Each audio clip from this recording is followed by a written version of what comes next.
நீர் பரிசுத்தர், நீர் பரிசுத்தர், நீர் பரிசுத்தர். இயேசுவே நீர் பரிசுத்தர், இயேசுவே நீர் பரிசுத்தர், இயேசுவே நீர் பெரியவர், இயேசுவே நீர் உயர்ந்தவர், இயேசுவே நீர் சிறந்தவர்.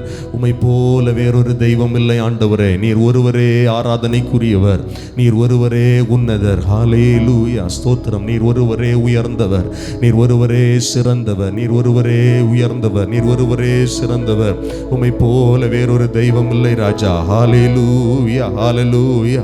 எங்கள் பிதாவே, நாங்கள் உம்மை ஸ்தோத்திரம் பண்ணுகிறோம், நாங்கள் உம்மை உயர்த்துகிறோம். எங்கள் இரட்சணிய கண்மலையே, நாங்கள் உம்மை ஸ்தோத்தரிக்கிறோம். எல்லாரும் கர்த்தரை ஸ்தோத்திரம் பண்ணலாம். உங்க பிரசன்னத்திற்காய் காத்து நிற்கிறோம் ஆண்டவரே. உம்முடைய விடுதலைக்காய் காத்து நிற்கிறோம் ஆண்டவரே. உம்முடைய தெய்வீக தொடுதலுக்காய் காத்திருக்கிறோம் ஆண்டவரே.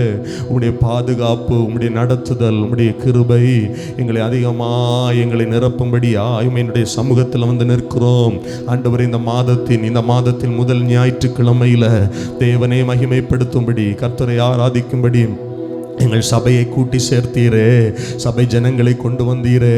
உமக்கு ஸ்தோத்திரம், ஸ்தோத்திரம். எல்லாரும் வாய் திறந்து ஸ்தோத்திரம் பலிகளை, துதி பலிகளை கர்த்தருக்கு செலுத்துவோம். நாம் ஒருமித்து கர்த்தருடைய நாமத்தை மகிமைப்படுத்துவோம். நாம் ஒருமித்து கர்த்தருடைய நாமத்தை மகிமைப்படுத்துவோம். இருக்கிற எங்கள் தேவனே, எங்கள் தேவனே, சேனைகளின் கர்த்தாவே, சேனைகளின் கர்த்தாவே, சேனைகளின் கர்த்தாவே. நீர் பரிசுத்தர், நீர் பரிசுத்தர், நீர் பரிசுத்தர், நீர் பரிசுத்தர். சேனைகளின் கர்த்தர் நீர் பரிசுத்தர், பரிசுத்தர், பரிசுத்தர். உம்முடைய நல்ல நாமம் மகிமைப்படும்படியாய் நாங்கள் உம்மை உயர்த்துகிறோம் ராஜா. ஹல்லேலூயா. Thank you Jesus, thank you Jesus. உண்மை உள்ளவரே, நம்பத்தக்கவரே, நாங்கள் உம்மை மகிமைப்படுத்துகிறோம். ஹல்லேலூயா, ஹல்லேலூயா. Thank you Jesus, thank you Jesus. Hallelujah, hallelujah, அல்லேலூயா. தேவனுக்கே அல்லேலூயா, ராஜனுக்கே அல்லேலூயா. தேவனுக்கே அல்லேலூயா, ராஜனுக்கே. தேவாதி தேவன், ராஜாதிராஜன் என்றென்றும் நடத்திடுவார். தேவாதி தேவன், ராஜாதிராஜன் என்றென்றும் நடத்திடுவார். கரங்களை உயர்த்தி சொல்லுங்கள். அல்லேலூயா.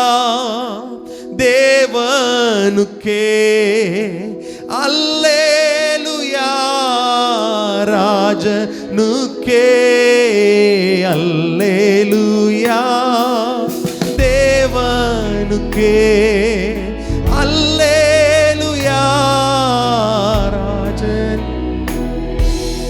தேவாதி தேவன், ராஜாதிராஜன் என்றென்றும் நடத்திடுவார். ஆஹா, தேவாதி தேவன், ராஜாதி என்றென்றும் நடத்திடுவார்.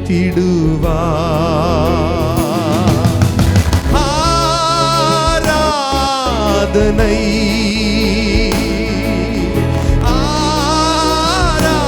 ஆராதனை. கைகளை உயர்த்தியே ஆராதனை, ஆராதனை.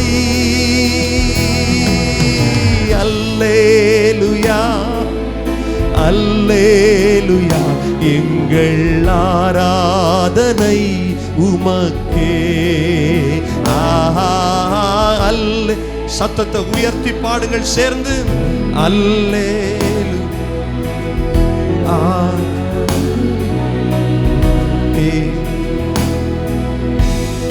வெண்மேகமே, வெண்மேகமே, வெளிச்சம் தாரும் இந்நேரமே. வெண்மேகம் பாடுவோம் சேர்ந்து.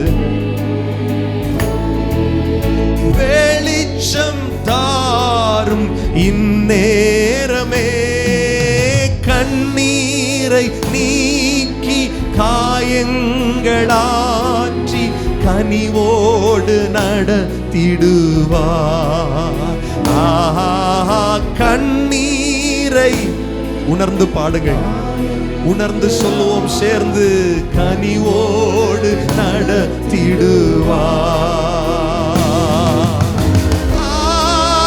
ஆராதனை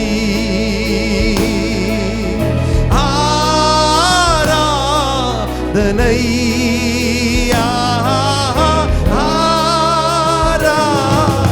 ஆராதனை ஆராதனை.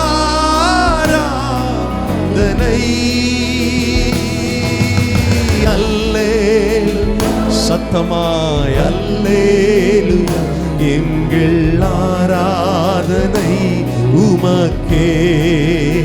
ஆஹா, அல்லேலூயா அல்லேலூயா, எங்கள் ஆராதனை உமக்கே.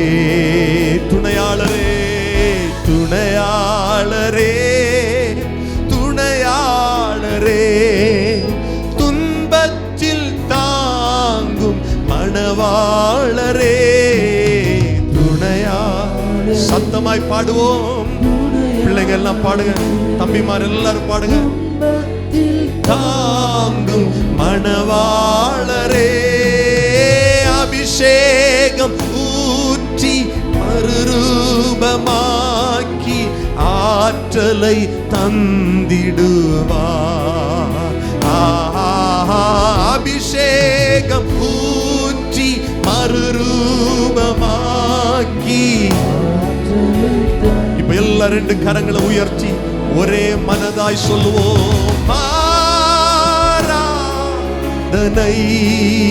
இயேசுவே, ஆராதனை. ஒரே மனதாய் சொல்லுவோம். சர்வ வல்லவரே, ஆராதனை. அல்லேலூயா, அல்லேலூயா, எங்கள் ஆராதனை உமக்கே. அல்லேலூயா.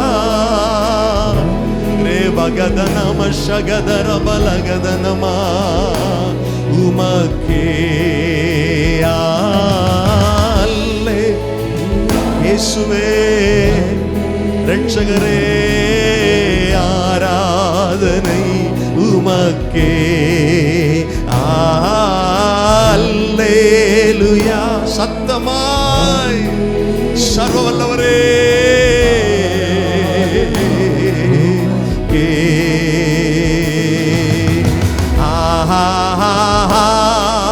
அல்லேலூயா, அல்லேலூயா. ஸ்தோத்திரம். எல்லா சத்தத்தை உயர்த்தியே. அல்லேலூயா, அல்லேலூயா, அல்லேலூயா. ரபகதனம ஷகதனமகதரே. அல்லேலூயா, ஆமென். நல்ல கரங்களை தட்டி சர்வ வல்லமையுள்ள தேவன் இயேசுவை மகிமைப்படுத்துங்கள். ரே பகதனம ஷபகதன பலகதனா, உம்மை நாங்கள் மகிமைப்படுத்துகிறோம். இயேசுவே, நீர் உயர்ந்தவர், நீர் பெரியவர், நீர் சிறந்தவர், நீர் வாக்கு மாறாதவர், நீர் வார்த்தையில் உண்மை உள்ளவர். உம்மை போல வேறொரு தெய்வம் இல்லை. ஆவியானவரே, எங்கள் ஆராதனைக்குரியவரே. ஹல்லேலூயா, அல்லேலூயா, அல்லேலூயா, எங்கள் ஆராதனை உமக்கே. எல்லார் கைகளை உயர்த்தி சொல்லுவோம். அல்லேலூயா, அல்லேலூயா, எங்கள் எங்கள் ஆராதனை உமக்கே.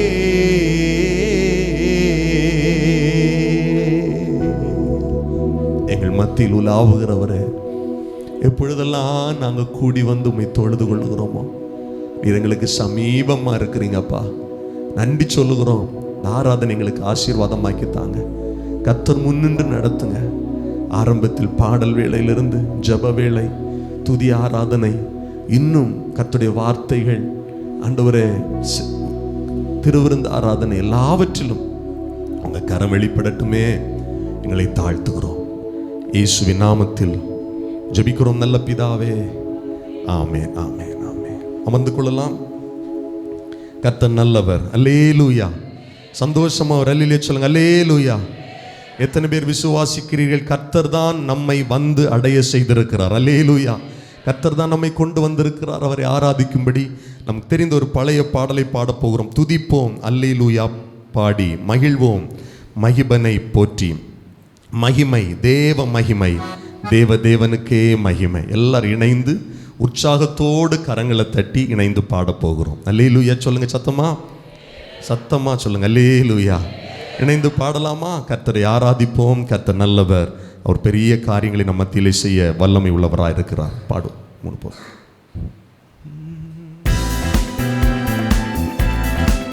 எல்லாம் கைத்தட்டி பாடும்.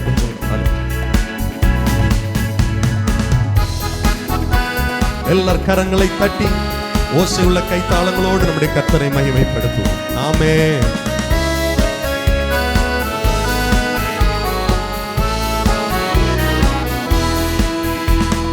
துதிப்போம் அல்லேலூயா பாடி மகிழ்வோம் மகிபனை போற்றி. துதிப்போம் அல்லேலூயா பாடி மகிழ்வோம் மகிபனை போற்றி. மகிமை தேவ மகிமை, தேவ தேவனுக்கே மகிமை. அல்லேலூயா மகிமை தேவ மகிமை, தேவ தேவனுக்கே மகிமை. துதிப்போம் அல்லேலூயா பாடி தேவன் நம்மை வந்தடைய செய்தார். தம்மை என்றும் அதற்காக தந்தார். தேவன் நம்மை வந்தடைய செய்தார். தம்மை என்றும் அதற்காக தந்தார். அற்புதங்கள் செய்யும் சர்வ வல்ல தேவன் அடைக்கலம் கொடுத்திடுவார். அற்புதங்கள் செய்யும் சர்வ வல்ல தேவன் அடைக்கலம் கொடுத்திடுவார். துதிப்போம் துதிப்போம் அல்லேலூயா. நல்ல சத்தமா பாடுங்க. எல்லாரும் ஐயா பாடுங்க. துதிப்போம் அல்லேலூயா பாடி மகிழ்வோம் மகிமை மகிமை தேவ மகிமை, தேவ தேவனுக்கே மகிமை. அல்லேலூயா மகிமை தேவ மகிமை, தேவ தேவனுக்கே மகிமை. துதிப்போம் அல்லேலூயா பாடி அஞ்சிடேன இருளிலே என்றும் நடமாடும் கொள்ளை நோயை கண்டும். அஞ்சிடேன இருளிலே என்றும் நடமாடும் கொள்ளை நோயை கண்டும். பயங்கரத்திற்கும் பறக்கும் அம்பிற்கும் பயந்திட செய்திடுவே. பயங்கரத்திற்கும் பறக்கும் அம்பிற்கும் பயந்திட செய்திடுவே. துதிப்போம் அல்லேலூயா பாடி சேர்ந்து பாடுவோம் மகிழ்வோம். சத்தத்தை உயர்த்தி துதிப்போம் மகிழ்வோம் மகிமை மகிமை தேவ மகிமை, தேவ தேவனுக்கே மகிமை. அல்லேலூயா மகிமை. ஆமென். துதிப்போம் துதிப்போம் அல்லேலூயா பாடி தேவன் எந்த அடைக்கலமாமே. ஒரு போதும் பொல்லாப்பு வராதே. தேவன் எந்த அடைக்கலமாமே. ஒரு போதும் பொல்லாப்பு வராதே. சர்வ வல்ல தேவன் தாபரமாய் நின்றே சர்வ வல்ல தேவன் தாவரமாய் நின்றே விடுவித்து காத்திடுவார். துதிப்போம் அல்லேலூயா, சத்தமாய் பாடுவோம், சத்தத்தை உயர்த்தி துதிப்போம். ஆமென். மகிழ்வோம். மகிமை தேவ மகிமை, தேவ தேவனுக்கே மகிமை. அல்லேலூயா மகிமை. அப்பா நாங்களும் மகிமைப்படுத்துகிறோம். துதிப்போம் துதிப்போம் அல்லேலூயா பாடி. கூப்பிடும் வேளைகளிலே என்னை தப்புவிக்க ஆத்திரமாய் வந்தார். கூப்பிடும் வேளைகளிலே என்னை தப்புவிக்க ஆத்திரமாய் வந்தார். சிங்கத்தின் மேலே நடந்திடுவேனே, சர்ப்பங்களை மீதித்திடுவேன். சிங்கத்தின் மேலே நடந்திடுவேனே, சர்ப்பங்களை மீதித்திடுவேன். பாடுவோம் துதிப்போம் மகிழ்வோம். சபையார் எல்லாரும் பாடுங்க. துதிப்போம் மகிழ்வோம். மகிமை மகிமை தேவ மகிமை, தேவ தேவனுக்கே மகிமை. அல்லேலூயா மகிமை தேவ தேவ தேவனுக்கே மகிமை. துதிப்போம் அல்லேலூயா பாடி. பாதம் கல்லில் என்றும் இடராமல் கரங்களில் தாங்கிடுவா தூதர். பாதம் கல்லில் என்றும் இடராமல் கரங்களில் தாங்கிடுவா தூதர். ஒருபோதும் வாதை என் கூடாரத்தை அணுகாமல் காத்திடுவா. சொல்லுவோம் ஒருபோதும், நம்பிக்கையோடு சொல்லுங்க. ஆமென். துதிப்போம் துதிப்போம் அல்லேலூயா பாடி. மகிழ்வோம் துதிப்போம் துதிப்போம் மகிழ்வோம். மகிமை தேவ மகிமை, தேவ தேவனுக்கே மகிமை. அல்லேலூயா மகிமை. நாங்கள் மகிமைப்படுத்துகிறோம். திரும்ப திரும்ப சொல்லுங்க. அல்லேலூயா மகிமை தேவ மகிமை, தேவ தேவனுக்கே மகிமை. அல்லேலூயா மகிமை. இயேசுவே நல்ல கைகளை தட்டி மகிமையானவரே உம்மை நாங்கள் உயர்த்துகிறோம். நல்ல கரங்களை தட்டி எல்லா மகிமையும் எல்லா கனத்தையும் சர்வ வல்லவரே நாங்கள் உமக்கு செலுத்துகிறோம். ரேமகதன மஷபகதன மலகதன. மகிமை தேவ மகிமை, தேவ தேவனுக்கே மகிமை. அப்படி கைகளை உயர்த்தி சொல்லுங்க. அல்லேலூயா மகிமை தேவ தேவ தேவனுக்கே மகிமை. துதிப்போம் அல்லேலூயா பாடி. ஹல்லேலூயா. கர்த்தரை துதிப்பது நமக்கு கிடைத்திருக்கிற பெரிய பாக்கியம். ஆமென். கேருபீன் சேராபீன்கள் ஓய்வில்லாமல் துதிக்கிறார்கள் கர்த்தரை. சேனைகளின் கர்த்தர் பரிசுத்தர் பரிசுத்தர் என்று. அவர்களோடு இணைந்து நாமும் துதிக்க போகிறோம். ஒரு நாள் இயேசு சீக்கிரம் வரப்போகிறார். நம்மை சேர்த்து கொள்ளும்படி சபையே ஆயத்தமாக. இனி காலம் செல்லாது, ரொம்ப நாளெல்லாம் இல்லை, சீக்கிரம் கர்த்தர் வரப்போகிறார். அவருடைய வருகையில் நாம் ஆயத்தமாகி எதிர்கொண்டு போகிற மனவாட்டிகளாக கர்த்தர் நம்மை உருவாக்கி கொண்டே இருக்கிறார். ஆமேன்னு சொல்லுங்க. பரிசுத்தமாக இருக்கிறவன் இன்னும் பரிசுத்தமாகட்டும், நீதி செய்கிறவர் இன்னும் நீதி செய்யட்டும். இன்னும் பரிசுத்தம் எனக்கு தேவை, நமக்கு தேவை, நம்முடைய வாழ்க்கையில் தேவை. இன்னும் கரைதிரை இல்லாத பரிசுத்த மனவாட்டிகளாக கர்த்தருடைய இரத்தம் ஒவ்வொரு நாளும் நம்மளை சுத்திகரித்து கொண்டே இருக்கிறது. நம்முடைய இலக்கு, சபையுடைய இலக்கு என்ன அப்படின்னா, அந்த பரம அழைப்பின் பந்தய பொருளாகிய நித்திய ஜீவன். எத்தனை பேர் ஆமேன் சொல்லுவீர்கள்? அதனால தான் நம்முடைய ஓட்டம் ஓடிக்கிட்டே இருக்கு. அந்த இலக்கை நோக்கி ஓடுகிறோம். அப்போஸ்தலனாகிய பவுல் நமக்கு அறிவுரை சொல்லுகிறார், பெற்றுக்கொள்ளத்தக்கதாய் ஓடுங்கள். எப்படி? ஏதோ ஓடுறோம்ல, நானும் பந்தயத்தில் இருக்கிறேன், சும்மா இந்த பந்தயத்தில் ஓடணும் அப்படி இல்லை. நீங்கள் அப்படி ஓடாதீங்க, நீங்கள் பெற்றுக்கொள்ளத்தக்கதாய் ஓடுங்கள்.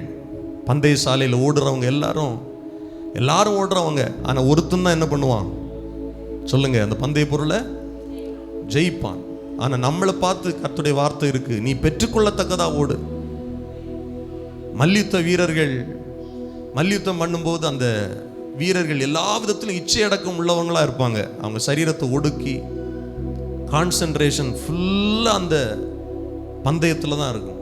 ரட்சிக்கப்பட்ட நமக்கு நம்ம கான்சென்ட்ரேஷன் எங்கே இருக்கணும் அப்படின்னா நித்தியத்துக்குள்ள இருக்கணும். ஆமேன்னு சொல்லுங்க. ஹல்லேலூயா. பாடல் இணைந்து பாட போகிறோம். பரம அழைப்பின் பந்தய பொருளுக்காய் அந்த இலக்கை நோக்கி ஓடுகிறேன், எனக்காக அப்பா நியமித்த அந்த பாதையில் ஓடுறேன். எத்தனை பேர் ஆமேன்னு சொல்லுவீங்க? நமக்கு ஒரு ட்ராக்கை கர்த்தர் வச்சிருக்கிறார். அந்த ட்ராக்ல ஓடிக்கிட்டே இருக்கும்போது நிச்சயமாய் ஒரு நாள் நாம் ஜெயிப்போம். ஆமேன்னு சொல்லுங்க. ஜெயம் கொள்ளுகிறவன் எவனோ அவனுக்கு தான் ஆண்டவர் கிரீடத்தை கொடுக்கிறார். நான் ஜெயிப்பேன் என்று சொல்லுகிறவர்கள் சொல்லுங்கள் அல்லேலூயா. இணைந்து பாடப்போகிறோம். பரம அழைப்பின் பந்தய பொருளுக்காய் நான் இலக்கை நோக்கி ஓடுகிறேன். ஜீசஸ்.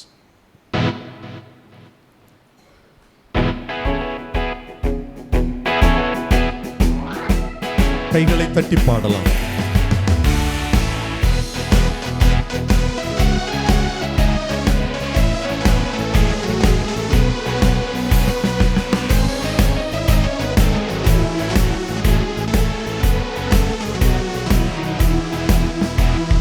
பரம அழைப்பின் பந்தய பொருளுக்காய் நான் லக்கை நோக்கி ஓடுகிறேன். சேர்ந்து பாடுவோம். பரம அழைப்பின் பந்தய பொருளுக்காய் நான் லக்கை நோக்கி ஓடுகிறேன், நான் ஓடுகிறேன், என் இயேசுவுக்காய் நான் சேர்ந்து பாடுவோம். ஓடுகிறேன், நான் ஓடுகிறேன், என் இயேசுவுக்காய் நான் ஓடுகிறேன்.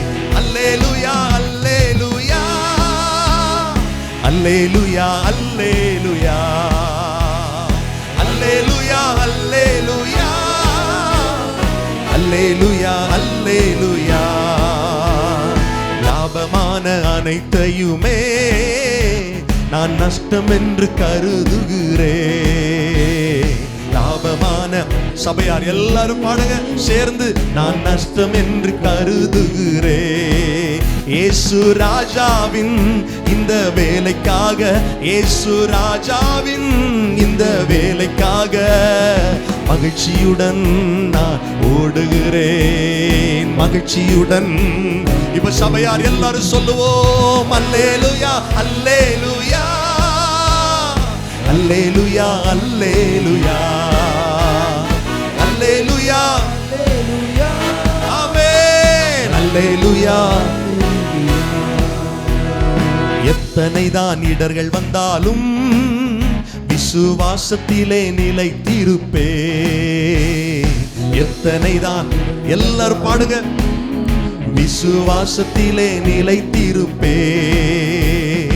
எனக்காக அப்பா நியமித்த, எனக்காக அப்பா நியமித்த அந்த பாதையிலே நான் ஓடுகிறேன், அந்த பாதையிலே. சேர்ந்து சொல்லுவோம். அல்லேலூயா, அல்லேலூயா, இயேசுவே அல்லேலூயா, அல்லேலூயா, அல்லேலூயா. என் மணவாளன் இயேசு ராஜாவை நான் காணவே வாஞ்சிக்கிறேன். என் மணவாளன் இயேசு ராஜாவை நான் காணவே சொல்லுவோம் என் ஆசையெல்லாம் என் இயேசுதானே, என் ஆசையெல்லாம் என் இயேசுதானே.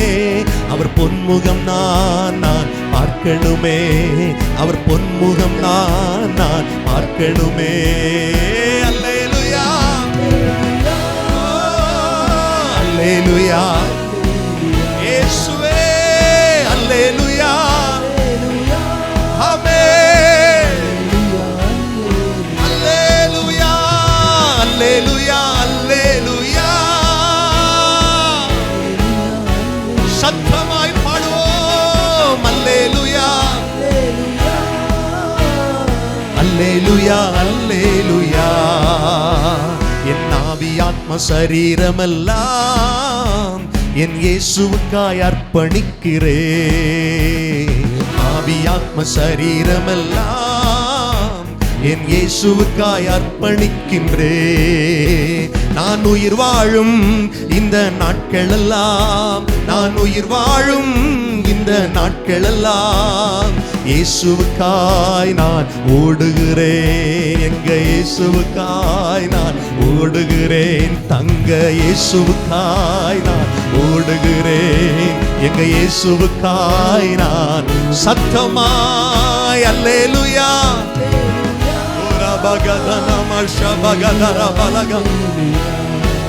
எங்கள் தெய்வமே, எங்கள் ரட்சகரே. ஆமென். பரம அழைப்பின் பந்தய பொருளுக்காய் நான் லக்கை நோக்கி ஓடுகிறேன். பரம அழைப்பின் பந்தய பொருளுக்காய் நான் லக்கை நோக்கி சொல்லுவோம் ஓடுகிறேன், நான் ஓடுகிறேன். என் இயேசுவுக்காய் நான் ஓடுகிறேன், ஓடுகிறேன், நான் ஓடுகிறேன். எங்க இயேசுவுக்காய். ஆமென். சொல்லுவோம் ஓடுகிறேன் நான். ஓடுகிறேன் ஓடுகிறேன் நான் ஓடுகிறேன்.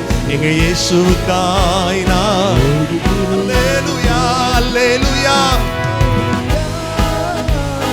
அல்லேலூயா ஆமென். அல்லேலூயா அல்லேலூயா. சொல்லுங்க என் ஆசையெல்லாம் என் இயேசுதானே, என் ஆசையெல்லாம் என் இயேசுதானே. அவர் பொன்முகம்தான் நான் பார்க்கணுமே, அவர் பொன்முகம்தான் நான் பார்க்கணும். சத்தமாய் அல்லேலூயா அல்லேலூயா. சத்தமாய் இணைந்து சொல்லுவோம் அல்லேலூயா அல்லேலூயா. இப்ப சொல்லுங்க எனக்காக அப்பா நியமித்த, எனக்காக அந்த பாதையிலே நான், அந்த பாதையிலே நான் இயேசு எனக்காய் வைச்சிருக்கிற நியமிச்சிருக்கிற பாதையில் நான் ஓடுகிறேன். எத்தனை இடர்கள் வந்தாலும் நான் விசுவாசத்திலே நிலைத்திருப்பேன். எந்த சூழ்நிலையின் மத்தியிலும் என் நம்பிக்கையை தளர விட மாட்டேன். எனக்காய் கர்த்தர் ஒரு வாசஸ்தலத்தை ஆயத்தம் பண்ணி கொண்டிருக்கிறார். அந்த நித்திய ராஜ்யத்தில் என்னை அவர் கொண்டு சேர்க்கும் வரையிலும் அவர் என்னை கைவிடுவது இல்லை, அவர் என்னை விட்டு விலகுவது இல்லை. அந்த பரம கானானுக்குள் என்னை அவர் கொண்டு சேர்க்கும் வரையிலும் அவர் என் கூட இருப்பார். இக்கரையிலிருந்து அக்கரைக்கு நான் யாத்திரை பண்ணி கொண்டிருக்கிற இந்த சூழ்நிலை, என் படகில் இயேசு இருக்கிறார், என் வீட்டில் இயேசு இருக்கிறார், என் வாழ்க்கையில் இயேசு இருக்கிறார். எனக்காய் அவர் நியமிச்சிருக்கிற விசுவாச பயணத்தில் நான் தொடர்ந்து ஓடுவேன். ஹல்லேலூயா. மேகம் போன்ற இத்தனை திரளான சாட்சிகள் நம்மை சூழ்ந்து கொண்டிருக்க, நம்மை நெருக்கிற பாவத்தையும் பாரத்தையும் தள்ளிவிட்டு விசுவாசத்தை துவக்குகிறவர் முடிக்கிறவருமாகிய இயேசுவை நோக்கி பொறுமையோடு ஓடிக்கொண்டிருக்கும் போது நாம் அந்த இலக்கை நிச்சயமாய் அடைவோம். நம்மை கரை சேர்க்க இயேசு நம்மோடு இருக்கிறார். ஆவியானவர் மாலுமியாய் இருக்கிறார். நம்மை நடத்துகிற மாலுமியாய், நம்முடைய வாழ்க்கை பயணத்திலே வருகிற மேகத்தூணாய், அக்கினி ஸ்தம்பமாய். ஹல்லேலூயா. Thank you Jesus.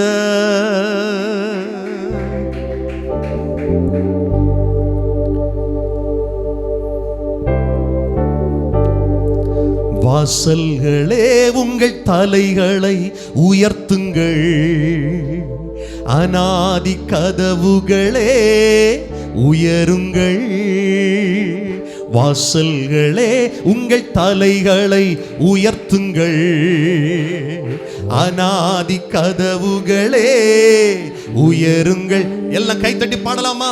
வாசல்களே உங்கள் தலைகளை உயர்த்துங்கள், அநாதி கதவுகளே உயருங்கள். எல்லாரும் இணைந்து பாடுவோம். வாசல்களே உங்கள் தலைகளை உயர்த்துங்கள், அநாதி கதவுகளே உயருங்கள்.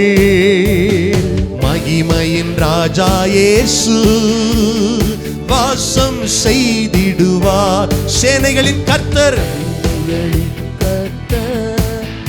அவர் யுத்தத்தில் வல்லவர். எல்லாரும் இணைந்து பாடுவோம். மகிமையின்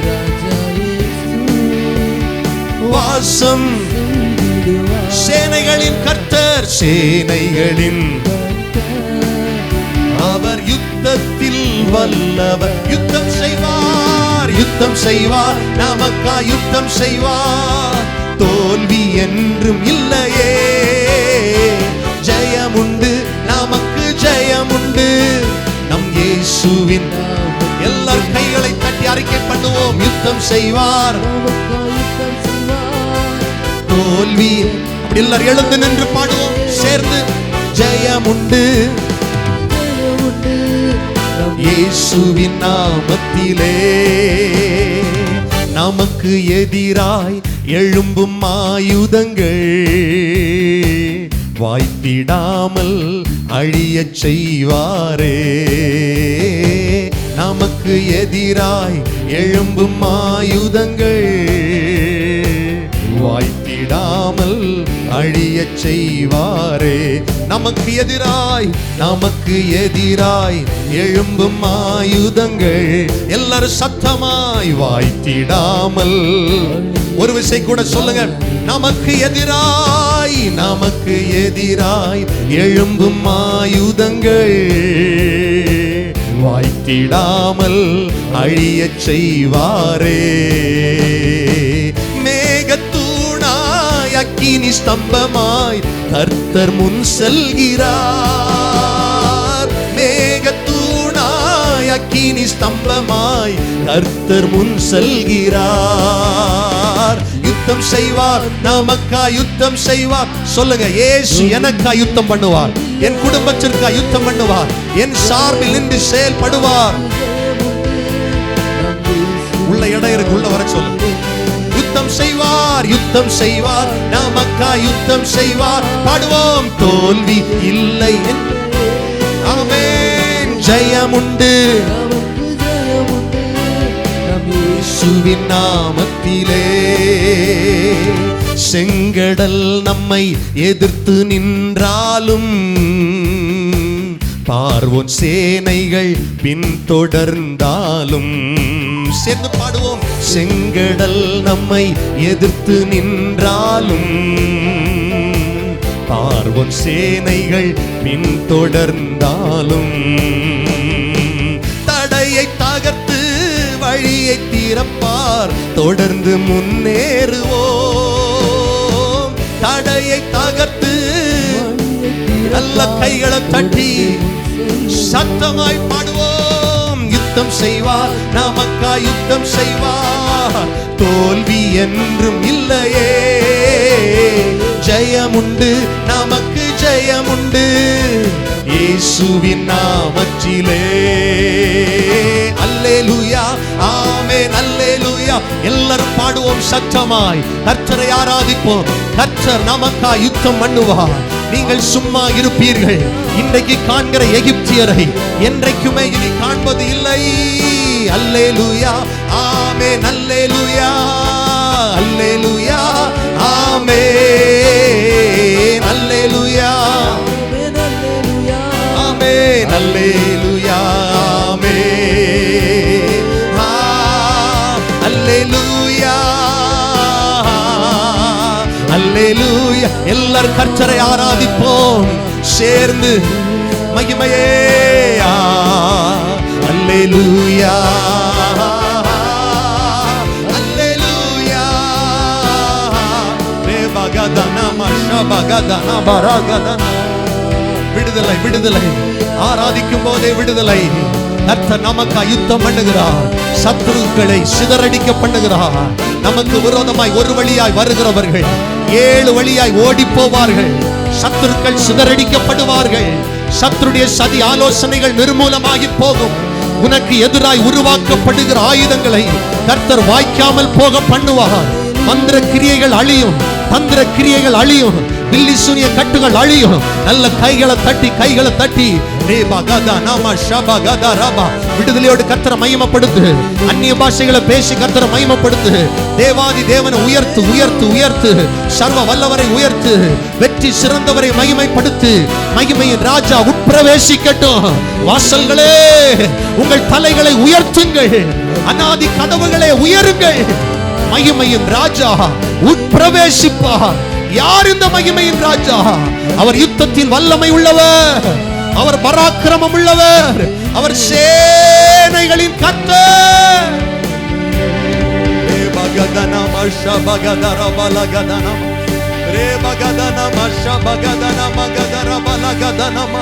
நல்ல கரங்களை தட்டி சத்தத்தை உயர்த்தி அல்லேலூயா அல்லேலூயா அல்லேலூயா ரேபகதனம ஷபகதரபலகதனம ஹalleluya.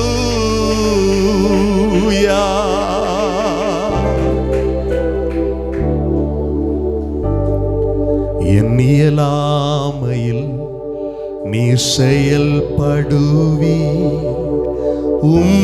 கரம் என்னை விலகாதிருக்கும். என் இயலாமையில் பாடுங்கள். நீ செயல்படுவி, கரம் என்னை விலகா. சத்தமாய் சொல்லுங்கள். என் இயலாமையில் நீர் செயல்படுவி,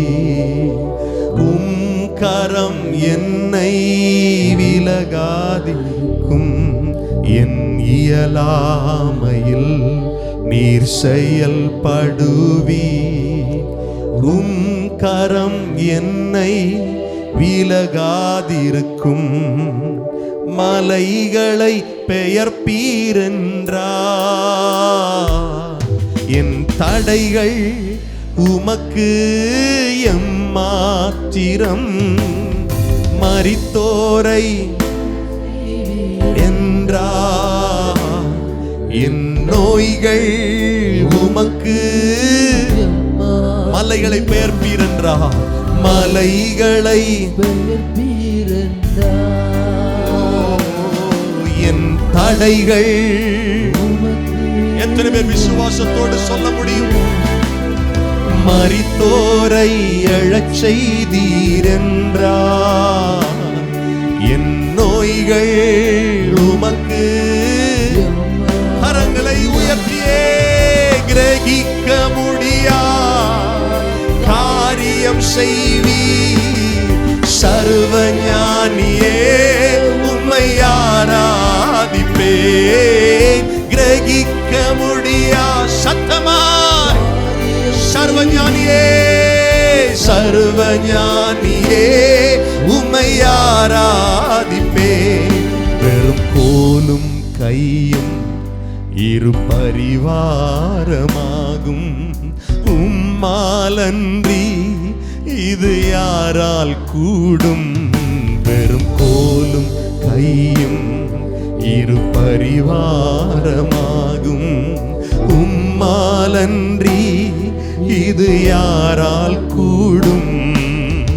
ஆகாயத்து பட்சிகளை போஷிப்பீரென்றார், என்னையும் கவலைப்படாத, பயப்படாத, புஷ்பங்களை உடுத்துவதும் நீர் என்றார். என்னை குறைவின்றி நடத்துவதும் நிச்சயமே. ஆகாயத்து பட்சிகளை போஷிப்பீரென்றார். என்னையும் நிச்சயமே. காட்டு புஷ்பங்களை உடுத்துவதும் என்னை குறைவின்றி. இப்ப ரெண்டு கரங்களை வானத்துக்கு நேராய் உயர்த்தியே கிரகிக்க முடியா காரியம் செய்வி சர்வஞானியே. உம்மை இயேசுவே கிரகிக்க முடியா. எல்லாருடைய கண்களும் மூடப்பட்டிருக்கட்டும். ஒரே சிந்தையோடு சொல்லுங்கள். என் தேவன் எனக்கா ஏதாகிலும் செய்திடுவார். என்றாகிலும் என்னை மறந்தது உண்டா? என் தேவன் நம்பிக்கையோட சொல்லுங்க. இந்த நாளில் செய்வார், செய்திடுவார் என்றார். சொல்லுங்க. என் தேவன் எனக்காய். திரும்ப திரும்ப சொல்லுங்க கரங்களை உயர்த்தி. என் தேவன் எனக்காய் ஏதாகிலும் செய்திடுவார். என்றாகிலும் என்னை மறந்தது உண்டா? என் தேவன் எனக்காய் ஏதாகிலும் என்றாகிலும் என் தேவன் எனக்காய் நிச்சயமாய் என்னை மறந்தது உண்டா? கிரகிக்க முடியா காரியம் செய்வி சர்வஞானியே. சர்வஞானியே கிரகிக்க முடியா. இயேசுவே சர்வ வல்லவரே. இப்ப ஒரே மனதாயா அல்லேலூயா அல்லேலூயா.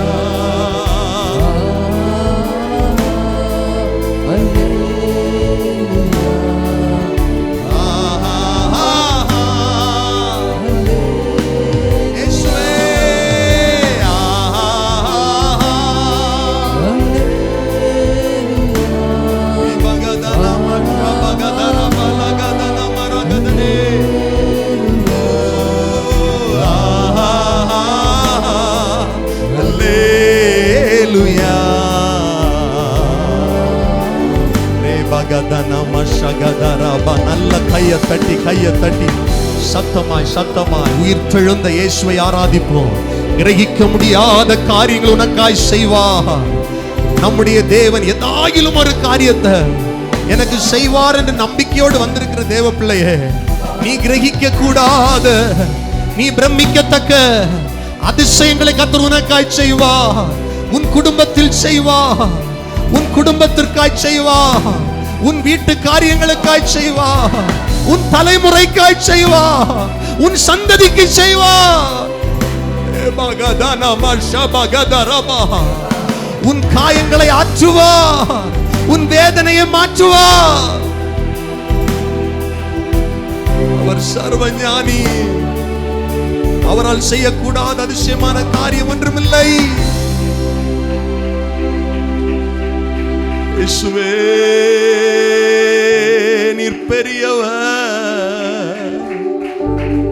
எத்தனை பேர் சொல்ல முடியும்? உம்மால் கூடும் ஆண்டவரே.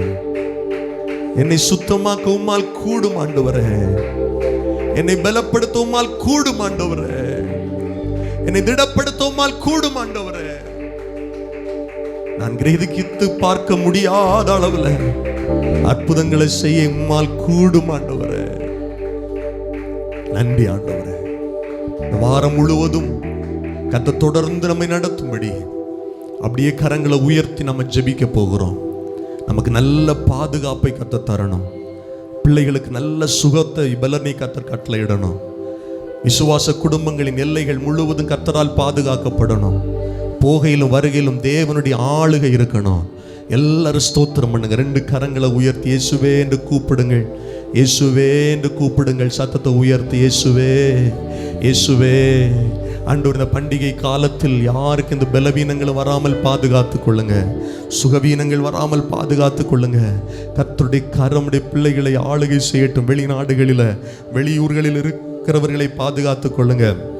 சொந்த ஊர்களுக்கு பிரயாணப்படுகிற தம்முடைய பிள்ளைகளுக்கு டிராவல் பாதுகாப்பாக இருக்க ஜெபிக்கிறோம். இயேசுவே, சத்துரு வைத்திருக்கிற எல்லா சதி ஆலோசனைகளும் விலகி போகட்டும். ஒவ்வொரு குடும்பங்களிலும் சமாதானம், சந்தோஷம் உண்டாகட்டும், கிருபை உண்டாகட்டும். சொந்தமான வீடு இல்லாதவர்களுக்கு சீக்கிரமா சொந்தமான வீட்டை கொடுங்கப்பா. இன்றைக்கு சபைக்கு ஆராதனைக்கு வர இயலாமல் ஒருவேளை வியாதியின் மத்தியில், நெருக்கங்கள் மத்தியில் யாராவது இருந்தா ஆண்டவர்களை விடுதலை ஆக்குங்க. இந்த இடத்துல யாராவது சரீர பலவீனத்தோடு ஆராதிக்க வந்திருப்பாங்கன்னா இப்பொழுதே ஆராதித்து கொண்டிருக்கிற வேளையிலேயே உடைய பிள்ளைகளுக்கு பரிபூரணமான சுகத்தை கர்த்தர் கட்டளையிடுங்க. உங்க நாமத்தை மகிமைப்படுத்துங்க ஆண்டவரே. ஊழியங்கள் உம்முடையது. ஊழியத்தை கர்த்தர் பலப்படுத்தி ஆசீர்வதியும். நன்றி பரிசுத்த ஆவியானவர். இந்த மாதம் முழுவதும் நடக்கிற ஊழியங்களை கர்த்தர் ஆசீர்வதியும். எல்லாருடைய கரங்களை உயர்த்தி புது வருட ஆராதனைக்காய் ஸ்தோத்திரம் பண்ணுவோம். டிசம்பர் 31ஆம் தேதி அந்த இரவில் 10:30 மணியிலிருந்து அதிகாலை 1:30 மணி வரை நடக்கிற அந்த ஆராதனை கர்த்தர் பொறுப்பெடுக்கும்படி கரங்களை உயர்த்தி ஸ்தோத்திரம் பண்ணுங்க. நம்முடைய விசுவாச குடும்பங்களுக்கு அது மிகுந்த ஆசீர்வாதமாக இருக்க. ஆமே, இந்த பகுதி மக்களுக்கெல்லாம் மிகுந்த ஆசீர்வாதமாக இருக்க எல்லாரும் கரங்களை உயர்த்தி நாம் கர்த்தரை ஸ்தோத்திரம் பண்ணுவோம். ஆண்டவரே, நீங்க நடத்துங்கப்பா, நீங்க நடத்துங்க ஆண்டவரே. வாக்குத்தத்த செய்தி, வாக்குத்தத்த பாடல் ஒவ்வொன்றிலும் உடைய மகிமை வெளிப்பட ஜெபிக்கிறோம், தாழ்த்துகிறோம். அப்படியே பிரதர் ஜார்ஜ் அவர்களுக்காய் கரங்களை உயர்த்தி ஸ்தோத்திரம் பண்ணுங்க. பலவீனத்தோடு மருத்துவமனையில் இருக்கிறாங்க. ஆண்டு பரிபூர்ணமான சுகத்தை கட்டளையிடும்படி எல்லாரும் கரங்களை உயர்த்தி கர்த்தரை ஸ்தோத்திரம் பண்ணலாம். ஸ்தோத்திரம் ஆண்டவரே, ஸ்தோத்திரம், ஸ்தோத்திரம். எங்கள் திருச்சபை குடும்பங்களை சார்ந்தவர்கள் பலவீனத்தோடு இருக்கிற ஒவ்வொருவரையும் கர்த்தர் பலப்படுத்துங்க, ஆசீர்வதியும். இயேசுவின் நாமத்தில் ஜெபிக்கிறோம் நல்ல பிதாவே, ஆமென். ஜெபிக்கலாம். கர்த்தர் நல்லவர், அவர் கிருபை என்றும் உள்ளது. அவரே நமக்கு நன்மை செய்கிறவர், நம்முடைய தேவைகளை அறிந்தவர். இந்த இடத்துல பாரத்தோடு தேவைகள் மத்தியில் இயேசு என் வாழ்க்கையில் இன்றைக்கு ஒரு அற்புதம் செய்ய மாட்டாரா? என் வாழ்க்கையில் இன்றைக்கு ஒரு நன்மை நடக்காதா? இந்த மாதத்தின் முதல் ஞாயிற்றுக்கிழமையில் நான் என்னுடைய சூழ்நிலையை பார்க்காம கர்த்தர் ஆராதிக்க வந்திருக்கிறேன். ஆண்டவர் ஒரு நன்மை எனக்கு செய்யணும் அப்படிங்கிற எதிர்பார்ப்போடு வந்திருக்கிற சகோதரனே, சகோதரியே, பைபிள் சொல்கிறபடி நீ எதிர்பார்த்திருக்கிற நன்மையான முடிவை உனக்கு கர்த்தர் நிச்சயமாய் தருவார். நீ எதிர்பார்த்திருக்கிற நன்மையான முடிவை கர்த்தர் உனக்கு நிச்சயமாய் தருவார். கர்த்தர் உனக்கு நிச்சயமாய் தருவார். கர்த்தர் உனக்கு நிச்சயமாய் தருவார். பைபிள் சொல்லுகிறது, ஆண்டவர் உன்னை தாயின் வயிற்றில் உருவாகுவதற்கு முன்பாகவே அறிந்திருக்கிறார். நீர் கர்ப்பத்திலிருந்து வெளிப்படும் முன்னமே அவர் உன்னை பரிசுத்தம் பண்ணி இருக்கிறார். அவர் உன்னை ஒரு தீர்க்கதரிசியாக, ஒரு ஊழியக்காரனாக, கர்த்தருடைய நாம மகிமைக்கென்று உன்னை எடுத்திருக்கிறார். அதனால கர்த்தருடைய வார்த்தை சொல்லுகிறது, நீ அவர்களுக்கு பயப்பட வேண்டாம். உன்னை காக்கும்படிக்கு நான் உன்னுடனே இருக்கிறேன். உன்னை காக்கும்படிக்கு நான் உன்னுடனே இருக்கிறேன். உன்னை காக்கும்படிக்கு நான் உன்னுடனே இருக்கிறேன். எதை குறித்து பயந்து வந்திருக்கிறீர்கள்? எந்த சூழ்நிலை குறித்து பயந்து வந்திருக்கிறீர்கள்? எல்லாவற்றிலும் இருந்து பாதுகாக்கிறவர் இயேசு. எல்லாருடைய கண்களை மூடி ஸ்தோத்திரம் பண்ணுங்க. எல்லாரும் வாய்களை திறந்து ஜெபம் பண்ண ஆரம்பிங்க. ஜெபம் பண்ண ஆரம்பிங்க. இது ஜெப நேரம். இது கர்த்தரிடத்தில் நாம் தேவைகளை கேட்கிற நேரம், ஜெபிக்கிற நேரம், ஸ்தோத்திரத்தோடு கூடிய விண்ணப்பங்களால் அவருக்கு தெரியப்படுத்துகிற நேரம். எல்லாரும் வாய் திறந்து ஜெபம் பண்ணுங்க. எல்லாரும் வாய் திறந்து ஜெபம் பண்ணுங்க. இயேசுவின் நாமத்தில், இயேசுவின் நாமத்தில், இயேசுவின் நாமத்தில் ஆண்டவரே ஜெபிக்கிறோம், ஜெபிக்கிறோம், ஜெபிக்கிறோம். எங்கள் குடும்பங்களுக்காய் ஜெபிக்கிறோம், எங்கள் பிள்ளைகளுக்காய் ஜெபிக்கிறோம் ஆண்டவரே. எங்களுடைய ஆண்டவரே, எங்களுடைய சகோதரர்களுக்காய் ஜெபிக்கிறோம், எங்கள் சகோதரிகளுக்காய் ஜெபிக்கிறோம். கர்த்தாவே, கர்த்தாவே கர்த்தாவே, நாங்கள் உம்மை மகிமைப்படுத்த வந்திருக்கிறோம். நாங்கள் இப்பொழுது ஜெபித்துக் கொண்டிருக்கிற நேரத்தில் கட்டளை வெளிப்படுவதாக, கட்டளை வெளிப்படுவதாக. தேவ கிருபை எங்கள் மத்தியிலே அதிகமாய் அதிகமாய் வெளிப்படுவதாக. எல்லாரும் ஜெபம் பண்ணுங்க. ஜெபம் ஒரு தூபம் போல. ஆண்டவர் இத்தனை பேர் ஒரு மனதோடு ஜெபிக்கிற இந்த நேரத்தில் பரலோகத்தில் தூபம் போல ஜெபம் எழும்புகிறதற்காய் ஸ்தோத்திரம், எழும்புகிறதற்காய் ஸ்தோத்திரம். பரலோக தூதர்கள் இந்த இடத்தை ஆளுகை செய்கிறதற்காய் ஸ்தோத்திரம். இந்த இடத்தில் ஒரு ஏணி வைக்கப்படுகிறது. தூதர்கள் இறங்குகிறதும் ஏறுகிறதுமான ஒரு தரிசனத்தை போல ஒரு பெத்தேலா இந்த இடம் மாற்றப்படுகிறது.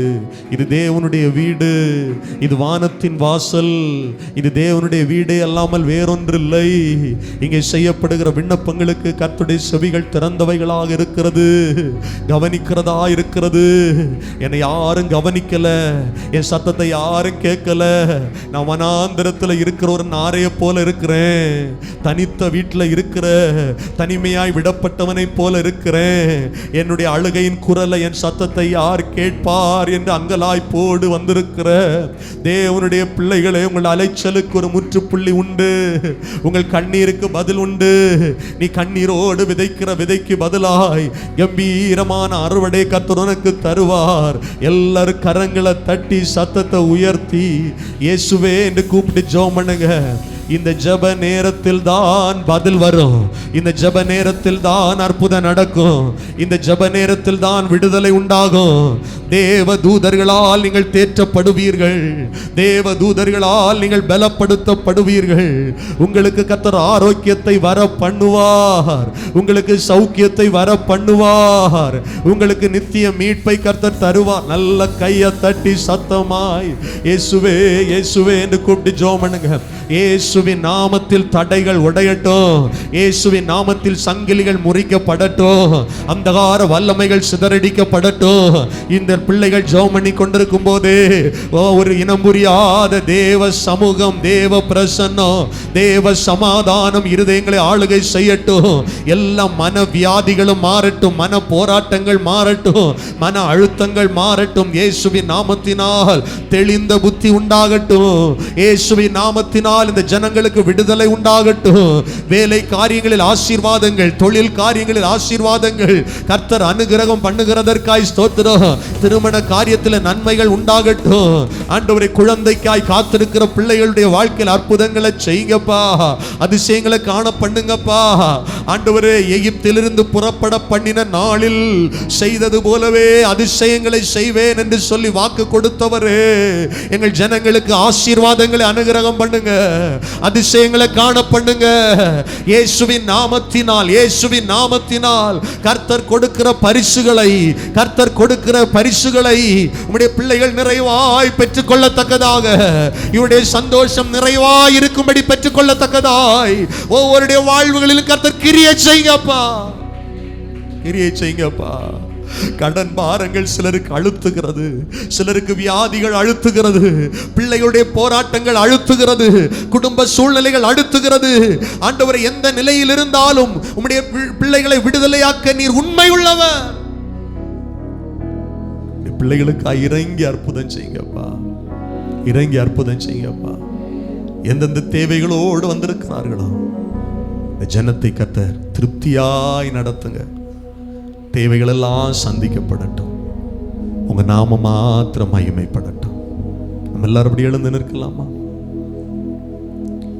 ஹல்லேலூயா. கோதுமையை பிரித்து களஞ்சியத்தில் சேர்த்து பதரையோ அக்கினியில் சுட்டரிப்பாரே.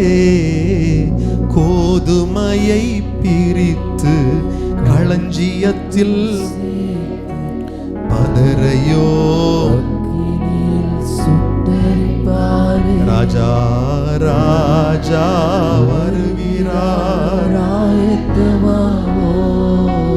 ராஜா வருகிறார், ஆயத்தமாவோம். நம்ம இயேசு வருகிறார், எதிர்கொண்டு செல்லுவோம். இயேசு வருகிறார், எதிர்கொண்டு செல்லுவோம். பள்ளங்களெல்லாம் நிரம்பிட வேண்டும், மலைகள் குன்றுகள் தகர்ந்திட வேண்டும், கோணலானவை நேராகணும், கரடானவை சமமாகணும். ஒரு விசை கூட சொல்லுங்க. ராஜா ராஜா வருகிறார், ஆயத்தமாவோம். ராஜா வருகிறார், ஆயத்தமாவோம். நம்ம இயேசு வருகிறார், நம்ம இயேசு. தகப்பனே, நாங்கள் ஜெபித்த ஜெபங்களுக்கு நீர் பதில் கொடுத்தீர். ஸ்தோத்திரம். உடைய வருகைக்கு நாங்கள் ஆயத்தமாகணும்ப்பா. உடைய வருகை சமீபமா இருக்கிறது. இந்த வாசல் படியில் நின்று உன் கதவை தட்டுகிறேன் என்று சொல்லுகிறேன். நீர் சமீபமா இருக்கிறேன். எங்களை ஆயத்தப்படுத்தும். இயேசுவின் நாமத்தில் ஜெபிக்கிறோம் நல்ல பிதாவே, ஆமென். ஆதியாகமம் அமர்ந்து கொள்ளுங்கள். ஆதியாகமம்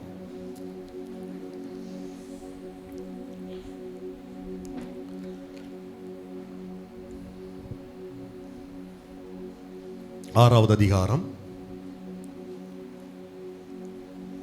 முதல் 12 வசனங்களை கர்த்தருடைய கிருபையினால் கடந்த 2 வாரங்களாக நாம் தியானித்தோம்.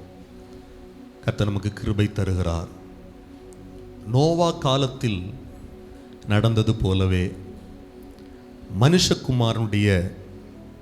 மனுஷகுமாரன் வரும் காலத்திலும் நடக்கும் என்று கர்த்தருடைய வார்த்தை சொல்லுகிறது.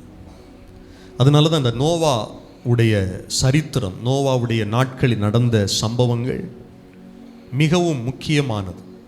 இயேசு கிறிஸ்துவே அதை சொல்லுகிறார். கவனிங்கள், கடந்த வாரங்களில் நோவா காலத்தில் வந்த ஜலப்பிரளயத்திற்கான காரணம் என்ன என்பதை குறித்து தியானித்தோம். தேவ குமாரர் யார், மனுஷ குமாரத்திகள் யார்? அவர்கள் தேவகுமாரர் மனுஷ குமாரத்திகளை அதிக சௌந்தரியம் உள்ளவர்கள் என்று கண்டு பெண்களை தெரிந்து கொண்டார்கள். அவர்களே தங்களுடைய வாழ்க்கை அமைத்து கொண்டார்கள். அதனால அக்கிரமம் பெருகினது. கர்த்தர் பூமியை பார்த்தபோது பூமி சீர்கட்டதா இருந்தது. எல்லாரும் தங்கள் வழிகளை கெடுத்து கொண்டிருந்தார்கள். அப்போ ஆண்டவர் ஊரும் பிராணிகள் முதல் எல்லா மனுஷரையும் நான் நிக்கிரகம் பண்ணுவேன் என்று ஆண்டவர் சொல்லி அந்த நாட்களில் நோவாவுக்கு கர்த்தருடைய கண்களில் கிருபை கிடைத்தது. கிருபை என்றால் என்ன? அது எப்படி நோவாவுக்கு கிடைத்தது? நம்முடைய வாழ்க்கையில் விசுவாசம் எவ்வளவு முக்கியம்? விசுவாச கப்பலை நாம் சேதப்படுத்தக்கூடாது. எதனால் விசுவாச கப்பல் சேதப்படுகிறது என்று கடந்த வாரத்தில் தியானித்தோம். இன்றைக்கு மிக முக்கியமான ஒரு காரியத்தை நம்ம தியானிக்க போகிறோம். நோவா என்று சொன்னாலே நமக்கு ஞாபகம் வருவது ஒரு காரியம், பேழை. எல்லாம் சொல்லுங்க, பேழை. பேழை. ஆமாம், இன்னைக்கு கடல்ல போகும்போது பெரிய கப்பல்கள் போகிறது, பெரிய படகுகள் போகிறது. நோவா காலத்தில் அப்படிப்பட்ட கப்பல்கள் இருந்ததா, படகுகள் இருந்ததா என்று நமக்கு தெரியாது. ஆனால் நோவாவிடத்தில் கர்த்தர் ஒரு கட்டளையை சொல்லுகிறார். நான் சொல்றபடி ஒரு பேழையை என்ன பண்ணு, உண்டு பண்ணு. நான் இந்த பூமியில் மழையை வரப்பண்ண போகிறேன், ஜல பிரளயம் வரப்போகிறது. இந்த பேழைக்கு உள் போகிறவர்கள் மாத்திரம்தான் என்ன பண்ணுவாங்க, தப்புவார்கள் என்று கர்த்தருடைய வார்த்தை வருகிறது. 13வது வசனத்தில் நான் வாசிக்கிறோம். அப்பொழுது தேவன் நோவாவை நோக்கி, மாம்சமான யாவரின் முடிவும் எனக்கு முன்பாக வந்தது. அவர்களாலே பூமி கொடுமையினால் நிறைந்தது. நான் அவர்களை பூமியோடு கூட அழித்து போடுவேன் என்று சொன்னார். கொடுமையினால் நிறைந்த பூமியை கர்த்தர் பார்க்கிறார். பூமியை நான் அழித்து போடுவேன் என்று சொல்லுகிறார். கவனிங்கள், கவனிங்கள். நம்ம இப்ப நினைக்கலாம், ஆண்டவர் மிகுந்த கிருபை உள்ளவர் என்றெல்லாம் பைபிள் சொல்லுது, அன்புள்ளவர் என்றாம் பைபிள் சொல்லுது. இவர் எப்படி மனுஷனை கொல்ல பார்த்தாரு, மனுஷனை கொல்றாரு, மனுஷனை ஏன் அழிக்கிறாரு? நிறைய பேருக்கு கேள்விகள் இருக்கிறது. கவனிங்க, எந்த மனுஷனையும், நான் சொல்லுவதை கவனிங்கள், எந்த மனுஷனையும் ரீசன் இல்லாம எந்த மனுஷனையும் தருணங்கள் கொடுக்காமல் கர்த்தர் அழிப்பது இல்லை. வேத வல்லுநர்கள் சொல்லுகிறார்கள், கிட்டத்தட்ட 120 வருடங்கள் திரும்ப திரும்ப நீதியை குறித்து ஒருவேளை இந்த நோவா பிரசங்கித்திருக்க வேண்டும் என்று சொல்லுகிறார்கள். எத்தனை வருஷங்கள் சொல்லுங்க? எந்த நீதியை குறித்து பிரசங்கம் பண்றார் அப்படின்னா, நோவா நம்முடைய அக்கிரமம் பெருகி இருக்கிறதுனால தேவன் நம்ம மேல கோபமா இருக்கிறாரு, நீங்க மனம் திரும்புங்க, இந்த எச்சரிப்புக்கு மனம் திரும்புங்க, இந்த சத்தத்தை கவனிங்க, பூமியை நியாயம் தீர்க்க இயேசு சீக்கிரம் வரப்போறாரு, அவன் தன் வழியில போகாதீங்க, வானத்தையும் பூமியையும் படைத்த தேவன் நம்மிடத்தில் சில காரியங்களை எதிர்பார்க்கிறார், செவி கொடுங்கள் என்று நோவா பிரசங்கிக்கிறார். பைபிள் சொல்லுது, தெளிவா சொல்லுது அந்த காரியத்தை குறித்து. ஆமென், ஆமென். ஆண்டுடைய வார்த்தை சொல்லப்படுகிறது, நோவாவுக்கு கர்த்தருடைய கண்களில் கிருபை கிடைக்க காரணம் என்ன? விசுவாசம். ஆனால் நோவாவுடைய பிரசங்கத்தை கேட்டு யாரும் என்ன பண்ணல சொல்லுங்க? மனம் திரும்பவே இல்லை. நீங்க 2 பேதுரு 2:5 வாசித்து பார்த்தீர்கள் என்றால், பூர்வ உலகத்தையும் தப்ப விடாமல் நீதியை பிரசங்கித்தவனாகிய நோவா முதலான 8 பேரை காப்பாற்றினார். நீதியை பிரசங்கித்தது யாரு? நோவா. ஆனா ரட்சிக்கப்பட்டது எத்தனை பேரு? மொத்தமே எத்தனை பேரு சொல்லுங்க ஐயா? நூற்றாண்டுகளா பிரசங்கம் நடக்குது. இப்போமா அப்படிதான். எங்க பார்த்தாலும் சுவிசேஷ கூட்டங்கள், எங்க பார்த்தாலும் மனம் திரும்புதலின் செய்திகள், எங்க பார்த்தாலும் இயேசு சீக்கிரம் வரப்போகிறார் என்கிற செய்தி இந்த உலகத்தில் பிரசங்கிக்கப்படுகிறதான ஒரு சின்ன கூட்டம் தான் பாருங்க, ஒரு சின்ன கூட்டம் தான் பாருங்க கர்த்தரை தேடி வருது. இந்த செய்தி நம்மை சுற்றிலும் இருக்கிற கிராமத்துக்கு அறிவிக்கப்படலையா? தேவ எச்சரிப்பு அவர்களுக்கு கொடுக்கப்படலையா? இயேசு சீக்கிரம் வரப்போகிறார் என்கிற செய்தி எனக்கு தெரியவே செய்யாதுன்னு சொல்ல முடியும் அவங்களால? பைபிள் சொல்லுது, பூர்வகால உலகத்தையும் தப்ப விடாமல் நீதியை குறித்து பிரசங்கம் பண்ணினார் நோவா. எல்லாருக்கும் இந்த செய்தி போனது. அதுதான் நம்முடைய ஆண்டவர் தருணங்களை கொடுக்கிறார். யாரையும் காரணம் இல்லாமல் கர்த்தர் அழிப்பது இல்லை. பிரசங்கம் அது பாட்டுக்கு நடந்துட்டு இருக்கு. ஒரு பாட்டுக்கு இன்னொரு சைடில் இன்னும் ஒன்று நடந்துட்டு இருக்கு. அதை தான் இன்னைக்கு தியானிக்க போகிறோம் அதிகமா. 14வது வசனம் பாருங்க. நீ கொப்பேர் மரத்தால் உனக்கு ஒரு பேழைய உண்டாக்கு, அந்த பேழையிலே அறைகளை உண்டு பண்ணி அதை உள்ளும் புறம்புமாக என்ன பண்ணு? கீல் பூசு. அப்படி நமக்கு தெரியும், கீல் அப்படின்னு சொன்ன உடனே ரோடு தான் ஞாபகம் வரும். என்ன கீழால என்ன பண்ணுவாங்க? ரோடு போடுவாங்க.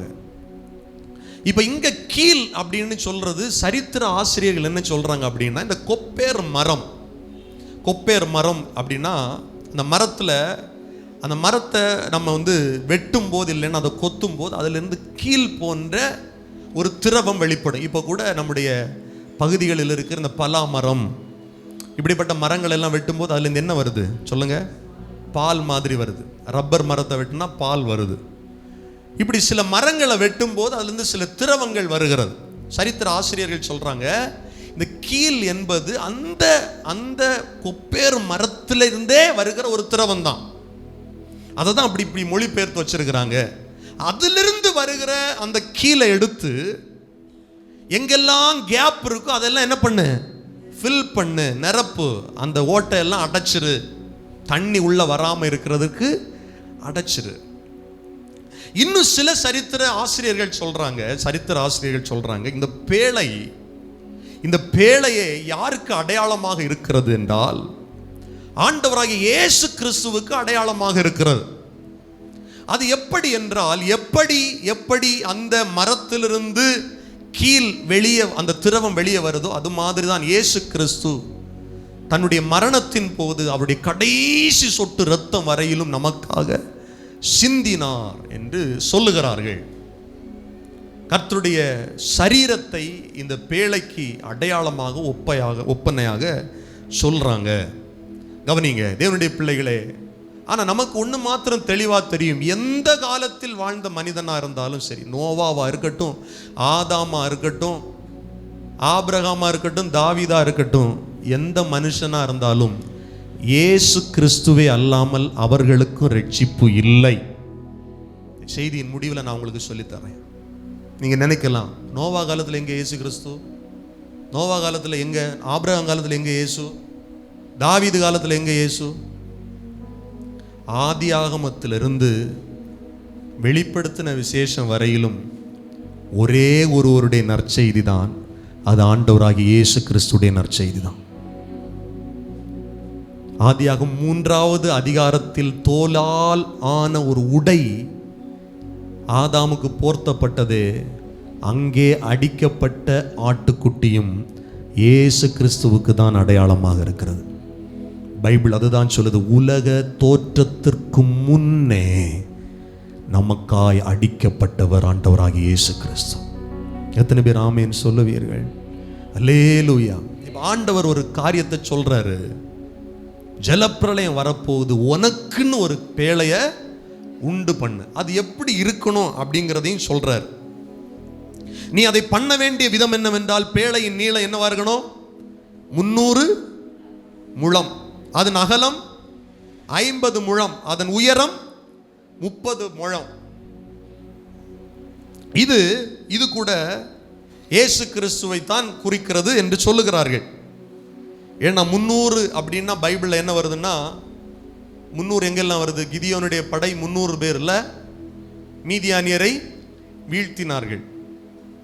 இப்படி 300 என்று வருகிற இடங்களில் எல்லாம் ஒரு தனி மனிதனுடைய வெற்றி. கிதியோன் தனி மனிதன், அவன் தான் அந்த படையை திரட்டி மீதியானியரை முறியடிக்கிறான். அதை தான் ஒப்பனையா சொல்றாங்க. இயேசு கிறிஸ்து ஒரு தனி மனிதனாய் நின்று ஒட்டுமொத்த உலகத்தை என்ன பண்ணாரு? ரட்சித்தார். ஆமென் சொல்லுங்க. ஒரு தனி மனிதனுடைய வெற்றி அப்படின்னு சொல்றாங்க. சொல்லிக்கிட்டு 16வது வசனம், நீ இந்த பேழையை என்ன பண்ணணும்? பேழைக்கு ஒரு ஜன்னலை உண்டு பண்ணி மேல் தட்டுக்கு ஒரு முழத்தாழ்த்தியிலே அதை செய்து முடித்து, பேழையின் கதவை அதன் பக்கத்தில் வைத்து, கீழ் அறைகளையும் 2ஆம் தட்டின் அறைகளையும் 3ஆம் தட்டின் அறைகளையும் பண்ண வேண்டும் அப்படி சொல்லிட்டு, வானத்தின் கீழே ஜீவ சுவாசம் உள்ள சகல மாம்ச ஜந்துக்களையும் அழிக்க நான் பூமியின் மேல் என்ன பண்ணுவேன்? ஜல பிரளயத்தை வரப்பண்ணுவேன், பூமியில் யாவும் மாண்டு போ. ஆனாலும் உன்னுடனே உன் உடன்படிக்கையை ஏற்படுத்துவேன். அல்லேலூயா. கவனிங்க, எல்லாரையும் அழிக்க போறேன், ஆனா உன்கிட்ட நான் ஒரு உடன்படிக்கையை ஏற்படுத்த போகிறேன். நல்ல கவனிங்கள் தேவனுடைய பிள்ளைகளே. நம்ம ஆண்டவர் உடன்படிக்கையின் தேவன். உடன்படிக்கைன்னா என்ன? யாருக்கு அது தெரியுமா? உடன்படிக்கை இப்போ ஒரு ஒப்பந்தம் அப்படின்னு சொல்லலாமே. இப்போ ஒரு சொத்து வாங்குறோம் அப்படின்னா என்ன பண்ணுறோம்? ரெண்டு கட்சியும், விற்கிறவங்களும் வாங்குறவங்களும் ஒரு ஒப்பந்தம் போடுறோம் இல்லை? எவ்வளவு ரூபாய்க்கு இத்தனை செண்டு என்ன பண்ணுறோம்? அது அக்ரிமெண்ட், உடன்படிக்கை. கணவன் மனைவி திருமணம் பண்ணும்போது என்ன பண்ணுறாங்க? உடன்படிக்கை பண்ணுறாங்க. வாழ்விலும் தாழ்விலும் சுகத்திலும் துக்கத்திலும் மரணம் நம்மை பிரிக்கும் வேற என்ன பண்ணுறதில்ல. ஆமாம், நான் உன்னை நேசிப்பேன், உன்னை கைவிட மாட்டேன், இப்படியெல்லாம் சொல்கிறாங்க. ஆனால் உடன்படிக்கையை மீறுறாங்க மனுஷன். ஆனால் கர்த்தரோ உண்மை உள்ளவர். ஆண்டவர் ஒரு மனுஷங்கிட்ட உடன்படிக்கை பண்ணார்னா அவர் மாறவே சொல்லுங்க மாட்டார். இப்போ நோவாவோடு ஒரு உடன்படிக்கை பண்றார். என்ன உடன்படிக்கை அப்படின்னா, நோவாவே, ஒட்டுமொத்த உலகம் அழிய போகுது, நீ நான் சொல்றபடி இந்த பேழையை உண்டாக்கு, அதுல நீயும் உன் பிள்ளைகளும் உன் மனைவியும் அதுக்குள்ள போங்க, நான் உன் கூட ஒரு உடன்படிக்கை உண்டு பண்றேன். இந்த ஒட்டுமொத்த உலகம் அழிஞ்சாலும் நீ அழிய போவது இல்லை. உங்க மேல என் மேல இருக்கிற உடன்படிக்கை அதுதான். இயேசுவின் நாமத்தில் கர்த்தர் நமக்கு சொல்ற வார்த்தை, உன் வலப்பக்கத்தில் 1000 பேரும் இல்ல 10,000 பேர் விழுந்தாலும் அது உன்னை அணுகாது. அது ஒரு உடன்படிக்கை. ஐயோ பக்கத்து வீட்டில் கொரோனால மரிச்சிட்டாங்க, ஆப்போசிட் வீட்டில் கொரோனால மரிச்சிட்டாங்க, ஐயோ நம்முடைய மாவட்டம் முழுவதும் கொரோனா பரவுனது. இன்றைக்கு நான் நீங்களும் உயிரோடு இருக்க காரணம் கர்த்தர் நம்ம மேல வச்ச உடன்படிக்கை என்று சொல்லுகிறவர்கள் நல்ல கையை தட்டி ஸ்தோத்திரம் பண்ணுங்க. வாயை திறந்து சத்தமா ஆமென் என்று சொல்லுங்கள். ஆமென். நம்முடைய ஆண்டவர் உடன்படிக்கையின் தேவன். அவர் உடன்படிக்கை மீறுவது இல்லை. புதிய ஏற்பாட்டு சபைக்கு ஆண்டவர் எப்படி உடன்படிக்கை செய்கிறார் அப்படின்னா, அவருடைய இரத்தத்தினாலாகிய உடன்படிக்கையினால் நம்மை மீட்டுக் கொண்டார். சரித்திர ஆசிரியர்கள் சொல்லுகிறார்கள், இந்த பேழை எதற்கும் அடையாளமாக இருக்கிறது, ஒரு சபைக்கு அடையாளமாக இருக்கிறது.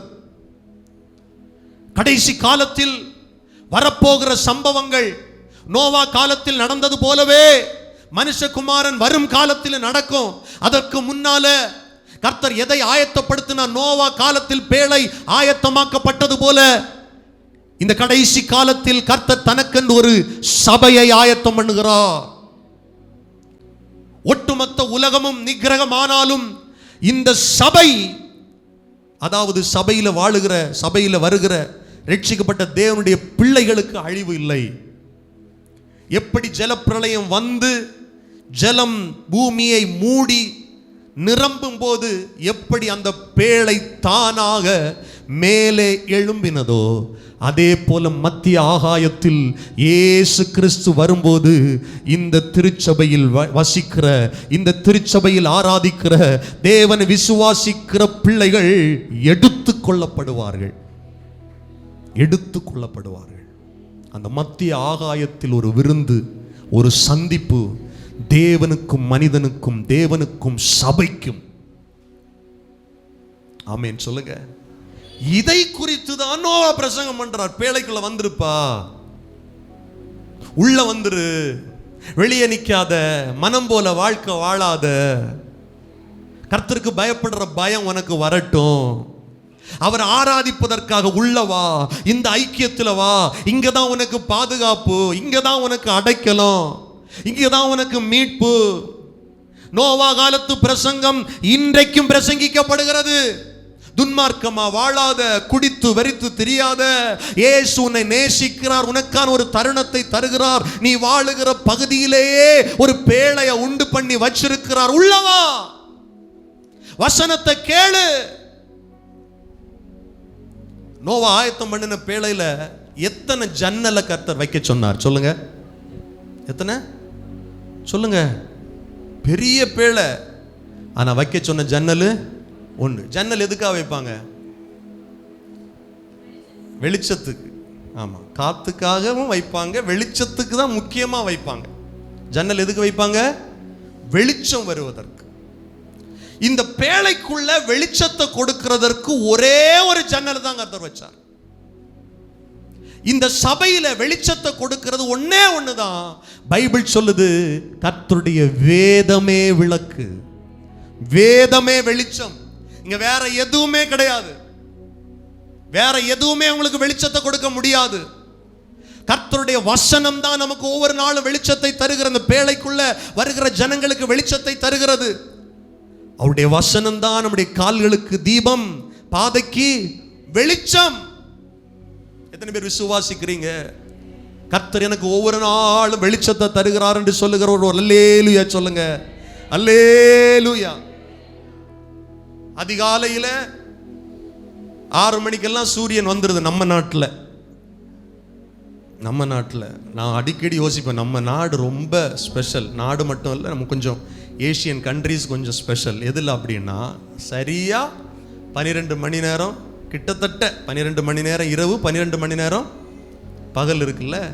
நீங்கள் யூரோப்லலாம் போய் பாருங்க, நைட்டு 9 மணி ஆனாலும் சில இதில் காலநிலையில் வந்து சூரியன் மறையாது. திரும்ப பார்த்தீங்கன்னா 4 மணிக்கெல்லாம் சூரியன் திரும்ப வந்துடும் அங்கே இருக்கிற சம்மரில். ஆனால் நமக்கு பாருங்க, கரெக்டாக என்ன ஆகுது? 6 மணிக்கு ஈவினிங் 6:30 7 அப்படி கரெக்டாக மேட்ச் ஆகுது. எல்லா காலநிலைகளிலும் நமக்கு அப்படி ஒரு ஆசீர்வாதத்தை கர்த்தர் கொடுத்துருக்கிறார்.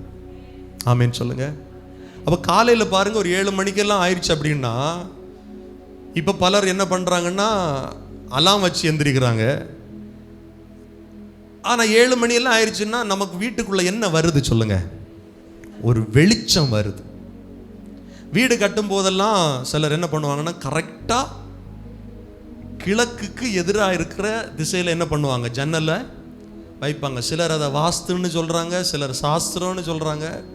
ஆனால் ஆக்சுவலாக அதோடைய பர்பஸ் என்னன்னா, வெளிச்சம் வீட்டுக்குள்ளே வரணும். நீ கிழக்கு பக்கத்தில் ஜன்னலை வைக்காமல் இந்த பக்கத்தில் வச்சா காலையில் சூரியன் உள்ள என்ன பண்ண முடியாது, வெளிச்சம் வர முடியாது. இப்போ காலையில் வெளிச்சம் வீட்டுக்குள்ளே வரும்போதே நமக்கு ஒரு புத்துணர்வு வருகிறது, ஒரு புதிய விடியல் பிறந்து விட்டது என்கிற ஒரு மகிழ்ச்சி வருகிறது. நம்ம இருக்கிறது வீட்டுக்குள்ள, அந்த அந்தகாரம் நிறைந்த ஒரு பல மணி நேரங்கள் கழித்து ஒரு வெளிச்சம் வீட்டுக்குள்ள வரும்போது ஒரு மகிழ்ச்சி வருகிறது. அதே போலதான் இயேசு கிறிஸ்துடைய வசனங்கள், வார்த்தைகள் நம்முடைய வாழ்க்கையில வரும்போது பெரிய மகிழ்ச்சி. அதுதான் நம்முடைய வாழ்க்கையில வெளிச்சம். அதைத்தான் இன்றைக்கு நாம் தியானித்துக் கொண்டிருக்கிறோம். அந்த வசனங்களை தான் நாம் கற்றுக்கொண்டு கொண்டிருக்கிறோம். அதைத்தான் ஆவியானவர் இன்றைக்கும் சபைக்கு கொடுத்து கொண்டிருக்கிறார். சபைக்கு ஒரே ஒரு ஜன்னல் தான், ஒரே ஒரு வெளிச்சம் தான். அது இயேசு கிறிஸ்துவுடைய அற்புதமான வார்த்தைகள். சபைக்குள்ள கட்டுக்கதைகள் சொல்லக்கூடாது. சபையில தனி மனிதரை பிரச்சாரம் செய்யக்கூடாது. சபையில இன்னொரு மனுஷனை பத்தி உயர்வா பெருசா பேசக்கூடாது. எல்லாவற்றிலும் உயர்ந்திருப்பவர் இயேசு. இயேசு அவருடைய வார்த்தை மாத்திரமே. சபைக்குள்ள வருகிற ஜனங்களுக்கு வெளிச்சத்தை கொடுப்பது அவருடைய வசனங்கள் மட்டுமே. எத்தனை பேர் ஆமென் சொல்லுவீர்கள்? நோவா பேழையில ஒரே ஒரு வெளிச்சம், ஒரே ஒரு ஜன்னல் தான் இருந்தது. அந்த ஜன்னல் வழியாக தான் டெய்லி நோவா பேழைக்குள்ள வெளிச்சம் வந்து கொண்டே இருந்தது. பகல் வேளை இந்த வார்த்தைகளை கவனிக்கிற தேவ பிள்ளைகளே, இப்படி சொல்றேன், பேழைக்குள் இருக்கிற தேவ பிள்ளைகளே, நமக்கு ஒரே ஒரு ஜன்னல் தான், ஒரே ஒரு வெளிச்சம் தான். அது கர்த்தருடைய வார்த்தைகள், வசனங்கள். சபையில் மட்டும்தான் அது போதிக்கப்படுகிறது. அதுதான் சபை முக்கியம், சபை ஐக்கியம் முக்கியம். நோவாவே, தேவனுடைய பிள்ளைகளே, நீ சபை எடுத்துக்கொள்ளப்படுதலில் பங்குள்ளவனாய் மாறணும்னா இந்த வெளிச்சத்தில் நடக்கிறவனா இருக்கணும், வெளிச்சத்தின் பிள்ளைகளா இருக்கணும். அந்தகாரத்திலிருந்து ஆச்சரியமான ஒளியினிடத்திற்கு உன்னை அழைத்த அவருடைய புண்ணியங்களை அறிவிக்க உன்னை தெரிந்தெடுத்தாரே, பரிசுத்த ஜாதியாய் உன்னை தெரிந்தெடுத்தாரே, அதற்கு மிக மிக முக்கியமான ஒரு காரியம் இருக்கிறது, கர்த்தருடைய வசனத்தின் வெளிச்சத்தில் நடப்பது. அதுக்கு தான் ஒவ்வொரு நாளும் வசனத்தை படிங்க, வார்த்தையை தியானிங்க, இந்த வெளிச்சத்தில் நடங்க. வாலிபன் தன்னுடைய வழியை எதனால் சுத்தம் பண்ணுவான்? அவருடைய வசனத்தின்படி தன்னை காத்து கொள்ளுகிறதுனால் தானே. இல்லைன்னா இடறி விழுந்துருவான். குருடன் இடறி கண்ணு தெரியாம விழுறது போல வசனம் தெரியலன்னா நம்ம விழுந்துருவோம். சபையில வசனங்கள் போதிக்கப்படும் போது காதையும் கண்ணையும் திறந்து வைத்து, இருதயத்தையும் திறந்து வைத்து அதை ஏற்றுக்கொள்ளுங்கள். ஆமென் என்று சொல்லி ஏற்றுக்கொள்ளுங்கள். வார்த்தைகளுக்கு கீழ்ப்படியுங்கள். நீங்கள் வெளிச்சத்தில் நடப்பீர்கள். கர்த்தருடைய வருகைக்கு கர்த்தர் உங்களை ஆயத்தப்படுத்தி கொண்டே இருப்பார். ஆமென் சொல்லுங்க. ஒரு ஜன்னல் இருந்தது, அந்த பேழைக்கு எத்தனை கதவு இருந்துருச்சு சொல்லுங்க? படிச்சது இல்லையா? ஒரே ஒரு கதவு தான் இருந்துச்சு. பெரிய பேழைக்கு ஒரே ஒரு கதவு. பைபிள் சொல்லுது, நானே வாசல். இயேசு சொன்னார், நானே வாசல். நானும் வாசல் அல்ல, நானே வாசல். பக்கத்தில் இருக்கிறவங்கள கையை பிடிச்சு சொல்லுங்க, இயேசு மட்டும்தான் வாசல். ஒருவன் என் வழியாய் பிரவேசித்தால், என் வழியாய் பிரவேசித்தால், இந்த வாசலின் வழியாய் பிரவேசித்தால் உள்ளும் புறம்பும் நல்ல மேய்ச்சலை அடைவான். நானும் அவனோடு இருந்து ஐக்கியப்பட்டிருப்பேன். நீங்க இந்த சபைக்குள்ள நீங்க எப்படி வந்தீங்க? முன்னால வாசல் இருக்கு பாஸ்டர், நான் அதை கேட்கல. எந்த வாசல் வழியா வந்தீங்க? இயேசு என்ற வாசல் வழியா தான் இந்த சபைக்குள்ளேயே நீங்க பிரவேசிக்க முடியும். இயேசு இல்லைன்னு அங்க வந்திருக்க முடியுமா? இன்னைக்கு சபையில் நிறைய சபைகளில் பல வாசல்கள் இருக்கிறது. அவர் வழியாய் இவர் வழியாய் அவர் மூலமா ஒரு வழியும் கிடையாது. ஆண்டவர் சொன்னார், நானே வாசல், என் வழியாய் பிரவேசிக்கிறவன். ஆமென் சொல்லுங்க பார்க்கலாம். அவர் ஒருவரே நமக்கு வழியும் சத்தியமும் ஜீவனுமாய் இருக்கிறார். அந்த வாசல் வழியாய் பிரவேசிக்கிற நோவாவுடைய குடும்பம், அதாவது இயேசு கிறிஸ்துடைய குடும்பம், இயேசுவை ஏற்றுக்கொண்ட குடும்பம் ஜல பிரளயத்திலிருந்து காப்பாற்றப்படும். ஆமென் சொல்லுங்க பார்க்கலாம். பிரவாகித்து வருகிற ஜலத்திலிருந்து காப்பாற்றப்படும். இந்த சம்பவங்களை முன்னறிந்துதான் இயேசு சொன்னார், மனுஷகுமாரன் வரும் காலத்திலும் இப்படி நடக்கும். கவனிங்கள் தேவ பிள்ளைகளே. இன்றைக்கும் நோவா பிரசங்கித்தது போல ஊழியர்கள் பிரசங்கம் பண்றாங்க, ஊழியம் செய்கிறாங்க. என்ன சொல்றாங்க அப்படின்னா, ஏசு சீக்கிரம் வரப்போறார், அதுக்கு முன்னால் என்ன பண்ணு, மனம் திரும்பும். சிலருக்கு என்னன்னா நான் கொஞ்சம் வயசாகட்டும், இப்போ என்ஜாய் பண்ணுறதெல்லாம் நான் என்ன பண்ணிடுறேன், என்ஜாய் பண்ணிடுறேன். அப்படிப்பட்டவங்களுக்கும் சொல்லப்படுது, எப்பா உன் உயிர் உனக்கிட்ட கேரண்டியா இல்லை.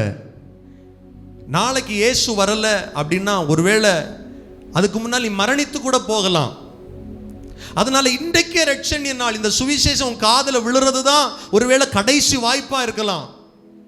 ஏன்னா பைபிள் சொல்லுது, இந்த எச்சரிப்பை பெற்றுதான் நோவா விசுவாசத்துல பயபக்தி உள்ளவனானான். கர்த்தர் சொன்ன பேழையை உண்டு பண்ணினான், தன்னுடைய குடும்பம் ரட்சிக்கப்பட காரணமா இருந்தான். ஆனா மற்றவர்கள் எல்லாருக்கும் அறிவிக்கப்பட்ட போதும் விசுவாசிகள மழையா, எங்க காலத்துல மழையை நாங்க பார்த்ததே இல்லை, அப்படித்தானே சொல்லியிருப்பாங்க. என்னப்பா புதுசா பேசுற, இப்ப அப்படிதான் சொல்றாங்க. இயேசுவா, இதைத்தான் நீங்க என்ன பண்றீங்க, 2000 வருஷமா பேசிட்டே வரீங்க. நோவா அன்றைக்கு பேழையை உண்டு பண்ணினது போல இயேசு கிறிஸ்து தான் வாழ்ந்த காலத்தில் ஒரு வார்த்தையை சொல்லுவார் சபையை குறித்து, என் சபையை நான் கட்டுவேன். நான் விசுவாசிக்கிறேன். நோவா உண்டு பண்ணின பேழையிலேயே ஜனங்கள் காப்பாற்றப்பட்டது உண்மைன்னா, நல்ல கவனிங்க, என் அருமை இரட்சகர் உண்டு பண்ணி வைத்திருக்கிற இந்த சபைக்குள்ள வந்த ஒரு மனிதனும் கைவிடப்படுவது நிச்சயமா இல்லை. சபை என்பது மனிதனால் உருவாக்கப்பட்டது அல்ல. வேத வசனம் தெளிவாய் சொல்லுகிறது, அவருடைய இரத்தத்தினால் சம்பாதித்தது இந்த சபை. அது அவருடைய இரத்தத்தினால் சம்பாதிக்கப்பட்டவன் நான், நீங்கள், நாம் தான் சபை, நாம் தான் பேழை. வசனங்களை கவனிக்கிற தேவ பிள்ளைகளே, வார்த்தைகளை உன்னிப்பாய் கவனிக்கிற தேவனுடைய பிள்ளைகளே, இயேசு கிறிஸ்து சீக்கிரம் வருகிறார் என்கிற செய்தி இன்றைக்கு அல்ல, 2000 ஆண்டுகளாய் பிரசங்கிக்கப்பட்டு கொண்டே இருக்கிறது. 2025 வருடங்களாக பிரசங்கித்துக் கொண்டே இருக்கிறது. அப்போஸ்தலனாகிய பவுல் தெசலோனிக்கேயருக்கு எழுதும் போது சொல்லுகிறார், அப்பவே அவங்க எதிர்பார்த்தாங்க, முதலாவது கிறிஸ்துவுக்குள் மரித்தவர்கள் எழுந்திருப்பார்கள், திரும்ப மரிக்காதிருக்கிற நாமும் என்று சொல்லும் போது அப்பவே எதிர்பார்க்கிறாங்க, நாமும் அவரோடு கூட என்ன பண்ணப்படுவோம், இந்த பேழை மேலே எடுத்துக்கொள்ளப்பட்டது போல நாமும் எடுத்துக்கொள்ளப்படுவோம். இன்றைக்கும் பிரசங்கம் பண்ணப்படுது. ஆனா ஜனங்களுக்குள்ள என்னன்னா, அன்னைக்கு நோவா காலத்துல இருந்தது போல மழை வரும் எங்கப்பா வரும், நாங்க பார்த்ததே இல்லை. இன்னைக்கும் அப்படிதான். இயேசு வர்றாருன்னா அவர் வந்துட்டு போட்டோம் அப்படின்னு இருக்கிறாங்க. அதனால தான் கர்த்தர் சொல்றாரு, என்னுடைய வருகையிலும் அப்படி இருக்கும். மத்தேயு 24வது அதிகாரத்தை எடுத்துக்கொள்ளுங்கள், 35 39 நான் வாசிக்கிறேன். வானமும் பூமியும் ஒளிந்து போகும், என் வார்த்தைகளோ ஒளிந்து போவது இல்லை. அந்த நாளையும் அந்த நாளிகையையும் என் பிதா ஒருவர் தவிர வேறு மற்றொருவனும் அறியான், பூலோகத்தில் உள்ள தூதர்களும் அறியார்கள். அல்லோ, தூதர்களுக்கு கூட சொல்ல மாட்டார். இயேசு கிறிஸ்துடைய வருகை, அந்த நாள், அந்த நாளிகை யாருக்கும் தெரியாது. அப்படி சொல்லிட்டு தான் சொல்றாரு 37வது வசனத்துல பாருங்க, மத்தேயு 24:37, நோவாவின் காலத்தில் எப்படி நடந்ததோ அப்படியே மனுஷகுமாரன் வருங்காலத்திலும் நடக்கும். அது எப்படின்னு அடுத்த வசனத்தில் எக்ஸ்பிளைன் பண்றார் பாருங்க. எப்படி எனில், ஜல பிரளயத்துக்கு முன்னான காலத்தில் நோவா பேழைக்குள் பிரவேசிக்கும் நாள் வரைக்கும் ஜனங்கள் புசித்தும் குடித்தும் பெண் கொண்டும் பெண் கொடுத்தும் ஜல பிரளயம் வந்து அனைவரையும் வாரி கொண்டு போகும் மட்டும் உணராதிருந்தார்கள். அப்படியே மனுஷகுமாரன் வருங்காலத்திலும் நடக்கும். பிரதர், இந்த பிரசங்கம் அரசியல் கூட்டத்தில் நீங்கள் கேட்க முடியாது. இந்த பிரசங்கம் சினிமா தியேட்டரில் கேட்க முடியாது. இந்த செய்தி நீங்கள் எங்கே போனாலும் கேட்க முடியாது. கேளிக்கை விடுதிகளில் கேட்க முடியாது. பொழுதுபோக்கு கூடங்களில் கேட்க முடியாது. தத்துவங்களில் கேட்க முடியாது. இந்த செய்தி சபைக்குள்ள மட்டும்தான் பிரசங்கிக்கப்படும். தேவ பிள்ளைகளுக்கு மட்டும்தான் பிரசங்கிக்கப்படும். நோவா காலத்தில் நடந்தது போல மனுஷகுமாரன் காலத்திலும் வருங்காலத்திலும் நடக்கும். இன்னைக்கும் பாருங்க, உணராமல் இருக்கிறார்கள். இயேசு கிறிஸ்துடைய வருகையை பற்றிய உணர்வு இல்லாமல் இருக்கிறார்கள். மனம் போன போக்கில் வாழ்ந்து கொண்டிருக்கிறார்கள். ஜல பிரளயம் வரும் மட்டும் உணராமல் இருந்தாங்க.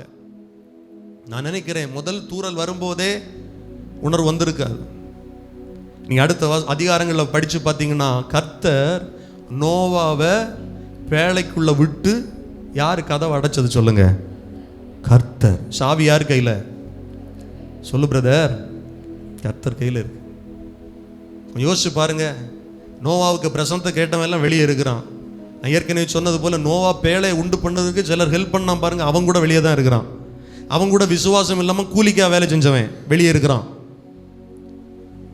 தண்ணி கால் பகுதி வந்தாச்சு, இடுப்பு பகுதி வந்தாச்சு. முங்கும் போது யோசித்து பாருங்கள், யோசித்து பாருங்கள், இமேஜின் பண்ணி பாருங்க. ஒட்டு மொத்த அங்கிருந்த அத்தனை ஜனங்களும் எதுக்கு முன்னால வந்து நின்றுப்பாங்க தெரியுமா? எதை சுற்றி தெரியுமா நின்றுப்பாங்க? உள்ள நோவா இருந்த அந்த பேழையை சுற்றி வெளியே வந்து நின்றுப்பாங்க. எப்படி நின்றுப்பாங்க?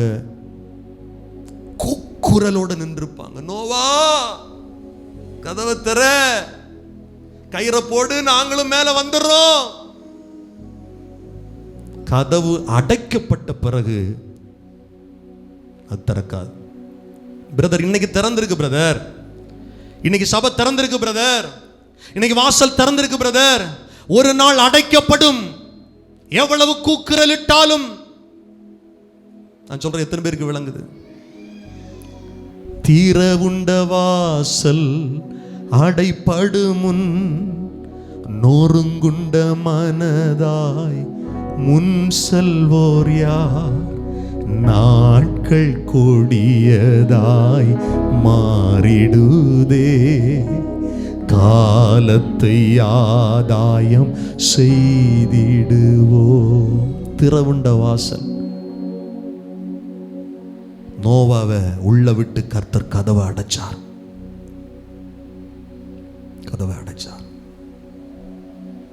ஏன் நோவா கையில் அந்த கீயை கொடுக்கலன்னா, இந்த சத்தம் ஒருவேளை நோவா காதில் விழுந்திருக்கலாம், விழாமல் இருந்திருக்கலாம். கவனிங்க, சபையுடைய கீ யார்கிட்ட இருக்குன்னா கர்த்தருடைய கரங்களில் இருக்கிறது. என் கீ யார்கிட்ட இருக்குன்னா கர்த்தருடைய கரத்தில் இருக்கிறது.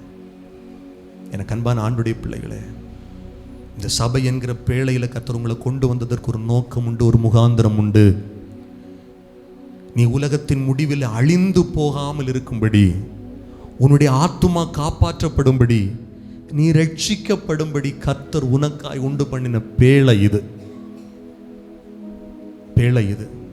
இன்னைக்கு நிறைய பேர் சபை கூடி வருதலை புறக்கணிக்கிறார்கள். சிலர் அதை விட்டு விட்டார்கள். பவுல் சொல்லும்போது சொல்ல, சிலர் அதை விட்டு விட்டார்கள். சபை கூடி வருதலை சிலர் விட்டு விடுகிறது போல நீங்கள் என்ன பண்ணக்கூடாது? சொல்லுங்க, சத்தமா சொல்லுங்க. அதனால சொல்லி, எப்பெல்லாம் டைம் இருக்கோ, எப்பெல்லாம் தருணம் கிடைக்கிறதோ, எந்தெந்த ஊழியங்கள் எல்லாம் சபையில் நடக்கிறதோ, எந்தெந்த ஊழியத்தை குறித்து அந்த நம்ம குழுவில் போடுறோமோ, ஃப்ரீயாக இருந்தால் ஓடி வந்துடுங்க, ஓடி வந்துடுங்க, ஓடி வந்துடுங்க. கொரோனா காலத்தில் ஒரு கூட்டம் ஏங்கிச்சு, ஐயோ சபைகள் அடைக்கப்பட்டிருக்கிறதே, ஆராதிக்க வர முடியலே. ஆனால் நாள் போக போக நிர்விச்சாரம் இன்னும் பெருகிருச்சு. இப்போ தான் சபை திறந்திருக்கு. அடுத்த வாரம் பார்த்துக்கலாம், அடுத்த ஜெபத்துக்கு பார்த்துக்கலாம், பிரதர், ஒவ்வொரு முறையும் நீ சபைக்குள்ளே வரும்போது அந்த ஜன்னல் வெளியே ஒரு வெளிச்சம் வந்துக்கிட்டே இருக்கு பாரு, அது உன்னை உருவாக்கி கொண்டே இருக்கும், உருவாக்கி கொண்டே இருக்கும். நாளானது சமீபித்து வருகிறதுனால ஒருவருக்கு ஒரு புத்தி சொல்லுங்கள்னு பைபிள் சொல்லுது. நம்முடைய சபை குடும்பங்கள், விசுவாச குடும்பங்கள் 1 வாரம் வரலையா, 2 வாரம் வரலையா, மற்ற நாட்கள் நீங்கள் பார்க்குறீங்கன்னா விசாரிங்க, ஏன் சர்ச்சுக்கு வரல, என்னாச்சு, பலவீனமா, இல்லை சும்மா வரலையா, சோர்ந்து போயிருக்கிறீங்களா? பயப்படாதீங்க, தைரியமாக இருங்க, சர்ச்சுக்கு வாங்க, அவனுடைய வசனத்தை கேளுங்க, ஜெபம் பண்ணுங்க. ஏசப்பா நம்ம வாழ்க்கையை ஆசீர்வதிப்பார். சபை கூடி வருதலை விட்டு விடாமல் இருக்க, ஒருவரை ஒருவர் பார்க்கும்போது புத்தி சொல்லணும்னு பைபிள் சொல்லுது. காலம் சமீபமாக இருக்கிறது. கவனிங்க, இந்த பெருவெள்ளத்தை குறித்து நம்ம ஆழமாக தியானிக்கணும்னா பல வசனங்கள் எழுதப்பட்டிருக்கிறது. இங்கே வந்தது வெறும் மழை மட்டும் இல்லை, ஆழத்தின் ஊற்று கண்கள் திறக்கிறது. எல்லா இடங்களிலும் ஜலம் பிரவாகித்து கொண்டிருந்தது. கிட்டத்தட்ட 371 நாட்கள் இந்த நோவா எதுக்குள்ள இருக்கிறார் தெரியுமா? பேழைக்குள்ள இருக்கிறார். எத்தனை நாட்கள்? 300 சொல்லுங்க சொல்லுங்க 71 நாட்கள். ஒரு வருடத்துக்கு மேல அந்த ஆள் எங்க இருக்கிறாரு? பேழைக்குள்ள இருக்கிறாரு. விடாத மழை, வானத்திலிருந்து மழை, கீழே ஊற்றுகள் வருது, மலைக்கு மேல ஒரு, அதாவது சமுத்திரத்தின் அந்த மட்டம், மலையின் மட்டம் எல்லாமே மூடத்தக்கதான் மழை. ஒருத்தனும் தப்ப முடியாது, ஒருத்தனும் தப்ப முடியாது. ஆனா பேழை மாத்திரம் பாருங்க, அதுக்கு மேல மிதந்து கொண்டே இருந்தது. கொஞ்சம் இமேஜின் பண்ணி பாருங்களாம், இந்த பூமியில எங்கேயுமே எந்த மரத்தையும் பார்க்க முடியாது, எந்த மலையும் பார்க்க முடியாது, ஒரு பேழை மட்டும் மிதந்துகிட்டே இருக்கு.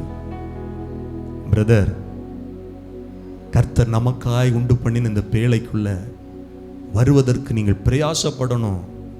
ஆராதனை மிஸ் பண்ணக்கூடாது. ஞாயிற்றுக்கிழமை இருந்தா வீட்டில் இருக்கக்கூடாது, சபைக்கு ஓடி வந்துடணும் கர்த்தர் ஆராதிக்க. அவருடைய வருகை சமீபமாக இருக்கிறது. கர்த்தர் சொன்னார், இன்னும் ஒரு விசை நான் வானத்தின் சத்துவங்களை என்ன பண்ண போறேன்? அசைப்பேன்.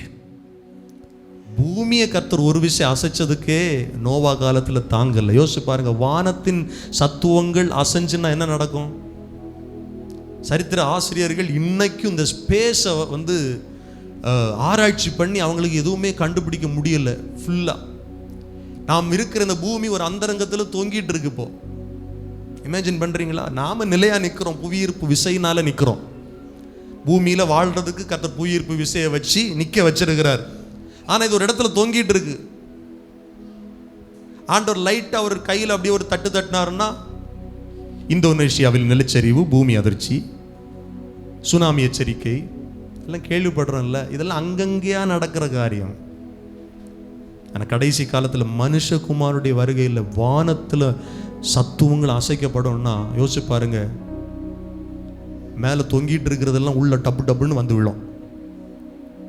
பிரதர், உங்களை பயமுறுத்த சொல்லலை, ஆனால் அதுக்கு முன்னால் ஒன்று நடக்க போகிறத பற்றி பேசுகிறேன். சபைக்கு கர்த்தராகிய இயேசு கிறிஸ்து மத்திய ஆகாயத்தில் வருவார். அதில் பங்குள்ளவர்களாக இருக்கணுங்கிறதுக்காகத்தான் இந்த பேழையில் பிரசங்கம் பண்ணப்படுது. நான் சொல்கிறேன், எத்தனை பேருக்கு விளங்குது? ஆமேன்னு சொல்லுங்க. எத்தனை பேர் கர்த்தருடைய ரகசிய வருகையில் நான் பங்குள்ளவனாக இருப்பேன் என்று விசுவாசம் உள்ளவர்கள் மட்டும் உங்கள் சத்தத்தை உயர்த்தி ஒரு அல்லேலூயா சொல்லுங்க பார்க்கலாம். அல்லேலூயா. நீங்கள் மத்தேயு 24:29 மத்தேயு 24, அந்நாட்களில் உபத்திரவம் முடிந்தவுடனே சூரியன் அந்தகாரப்படும், சந்திரன் ஒளியை கொடாதிருக்கும், நட்சத்திரங்கள் வானத்திலிருந்து விழும், வானத்தின் சத்துவங்கள் அசைக்கப்படும், வானத்தின் நட்சத்திரங்களும் விழும். 25வது வசனம், வானங்களில் உள்ள சத்துவங்களும் அசைக்கப்படும். மார்க்கு 13:25, வானத்தின் நட்சத்திரங்கள் விழும், வானத்துள்ள சத்துவங்கள் அசைக்கப்படும். லூக்கா 21:26, வானத்தின் சத்துவங்கள் அசைக்கப்படும். ஆதலால் பூமியின் மேல் வரும் ஆபத்துகளுக்கு பயந்து எதிர்பார்க்கிறதுனால் மனுஷனுடைய இருதயம் சோர்ந்து போகும். எப்ப தெரியுமா இது நடக்கும்? ரகசிய வருகைக்கு பிறகு. இங்க இருக்கிற அங்க கைவிடப்பட்ட மனிதன் எல்லாம் அவன் நினைச்சாலும் அவனுடைய கண்ட்ரோல்ல நிக்காது. ரொம்ப சீரியஸான விஷயம் பிரதர். இயேசுடைய வருகை ரொம்ப சமீபமா இருக்கு. உணராம இல்லாம உணர்வடைந்திருப்போம், ஆயத்தமாவோம், நம்மோடு கூட இருக்கிற ஜனங்களை ஆயத்தப்படுத்துவோம். கடைசியா நான் சொல்லி முடிக்கிறேன். சொல்லி முடிக்கிறேன். பைபிள் சொல்லுது, இந்த நோவா காலத்தில் இறந்து போனாங்கல்ல, அவர்களை பற்றி பைபிள் சொல்கிறத உங்களுக்கு சொல்லி நான் முடிச்சிடலான்னு விரும்புகிறேன். 1 பேதுரு எடுத்துக்கொள்ளுங்கள், முக்கியமான வசனங்கள். 1 பேதுரு 3வது அதிகாரம் 18, 19, 20, 21, 22 வசனங்களை நான் உங்களுக்காக வாசிக்கிறேன். ஏனெனில் கிறிஸ்துவும் நம்மை தேவனிடத்தில் சேர்க்கும்படி அநீதி உள்ளவர்களுக்கு பதிலாக நீதி உள்ளவராய் பாவங்களின் நிமித்தம் ஒரு தரம் பாடுபட்டார். அவர் மாம்சத்திலே கொலையுண்டு ஆவியிலே உயிர்ப்பிக்கப்பட்டார். அந்த ஆவியிலே, கவனிங்க, இயேசு கிறிஸ்து மரித்து அடக்கம் பண்ணப்பட்டு உயிர் தெழுந்தார்ல, அந்த உயிர் தெழுந்த அந்த ஆவியிலே அவர் போய் காவலில் உள்ள ஆவிகளுக்கு என்ன பண்ணினாரு? பிரசங்கித்தார். அந்த காவலில் உள்ள ஆவிகள் யார் என்று பைபிள் சொல்லுகிறது. அந்த ஆவிகள் பூர்வத்திலே நோவா பேழையை உண்டு ஆயத்தம் பண்ண நாளிலே தேவன் நீடிய பொறுமை உள்ளவராய் காத்திருந்த போது கீழ்ப்படியாமல் போனவைகள். நல்ல கவனிங்க, நோவா காலத்தில் பாவம் செஞ்சதுனால அவன் ஜலப்பிரளயத்துக்கு செத்தான்னு சொல்றதை விட, பாவம் செஞ்ச பிறகு இந்த பேழையை குறித்த, இந்த ஜலப்பிரளயத்தை குறித்த எச்சரிப்பின் சத்தம் வந்தபோது கீழ்ப்படியாம போனான் பாருங்க, அவன் தான் அழிஞ்சு போனான். இன்னைக்கு வெளியில இருக்கிறவங்க பாவம் செய்யறதுனால அல்ல, அந்த பாவத்திலிருந்து விடுதலை தருகிற இயேசு கிறிஸ்துவை குறித்த எச்சரிப்பின் செய்தியை குறித்து கீழ்ப்படியாம போறதுனால இயேசு கிறிஸ்துடைய வருகையில் அவங்க அழிஞ்சு போறாங்க. எத்தனை பேருக்கு நான் சொல்றது விளங்குது? நோவா காலத்தில் அந்த ஆண்டவர் பொறுமையோடு காத்திருந்தாராம். நோவா பிரசங்கம் பண்ணும்போது பொறுமையோடு காத்திருந்தார், டைம் கொடுத்தார். ஆனா கீழ்ப்படியல். அந்த பேழையிலே சிலராகிய 8 பேர் மாத்திரம் பிரவேசித்து ஜலத்திலே காக்கப்பட்டார்கள். இப்ப கவனிங்க, அந்த 1 பேதுரு 3:19 ஒரு வார்த்தை இருக்கு பாருங்க, அவர் போய் காவல் உள்ள ஆவிகளுக்கு பிரசங்கித்தார். இந்த வசனம் நான் சீக்கிரம் முடிச்சு ஒரு 5 நிமிஷத்துல முடிச்சிடுறேன். இந்த வசனம் நிறைய பேரால திரித்து பேசப்படுது. எப்படின்னா, இவர் போய் நோவா காலத்தில் அழிஞ்சு போனாங்கல்ல, அவங்க கிட்ட போய் பிரசங்கம் பண்ணி அவங்க மறுபடியும் என்ன பண்ணிட்டாங்க சொல்லுங்க? ரட்சிக்கப்பட்டுட்டாங்கன்னு சொல்றாங்க. அப்படிதான் நீங்களும் நினைக்கிறீங்களோ? அமைதியில் இருந்தா அப்படிதான் தெரியுது. ஹலோ, பைபிள் ஒன்றுக்கொன்று முரணாகாது. பைபிள் தெளிவா சொல்லுது, ஒரு தரம் மறிப்பதும் பின்பு சொல்லுங்க பிரதர் நியாய தீர்ப்படைவதும். இங்க தெளிவா கர்த்தருடைய வார்த்தை சொல்லுது, அவங்க கீழ்ப்படியணும், அவங்க விசுவாசிக்கணும், மனம் திரும்பணும்னு. நோவா காலத்திலேயே கர்த்தர் எப்படி காத்திருந்தாராம்? பொறுமையோடு காத்திருந்தார். இங்க சொல்லப்படுது பிரசங்கித்தார் என்று இங்க மொழிபெயர்க்கப்பட்டிருக்கிறது. ஆனா மூல பிரதிகளில் இருக்கிற அதே அர்த்தம் என்னன்னா பிரகடனப்படுத்தினார் என்று சொல்லப்படுகிறது.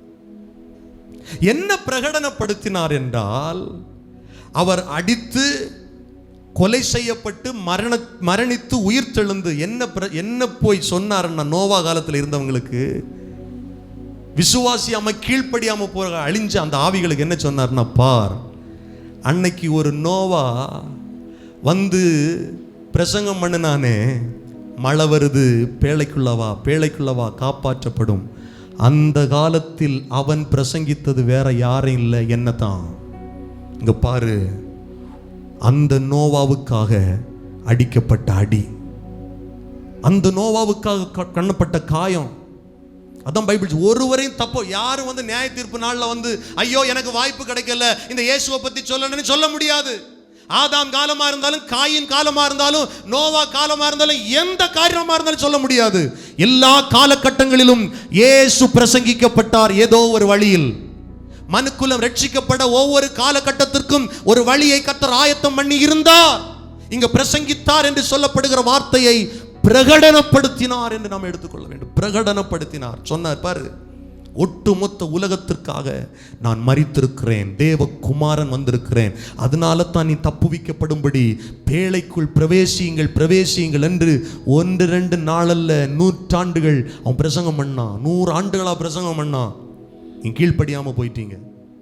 ஏன்னா இவன் நியாய தீர்ப்பு நாளில் வந்து சொல்லுவான்ல, எனக்கு யாருமே சொல்லலைன்னு. கிடையாது, உனக்கு வாய்ப்பு கிடையாது. ஒரு முறைதான் ஒரு மனிதனுக்கு வாய்ப்பு. சில சொல்லுவாங்க 7 ஜென்மம், அந்த ஒரு ஜென்மமும் கிடையாது, ஒரு முறை மரிப்பது.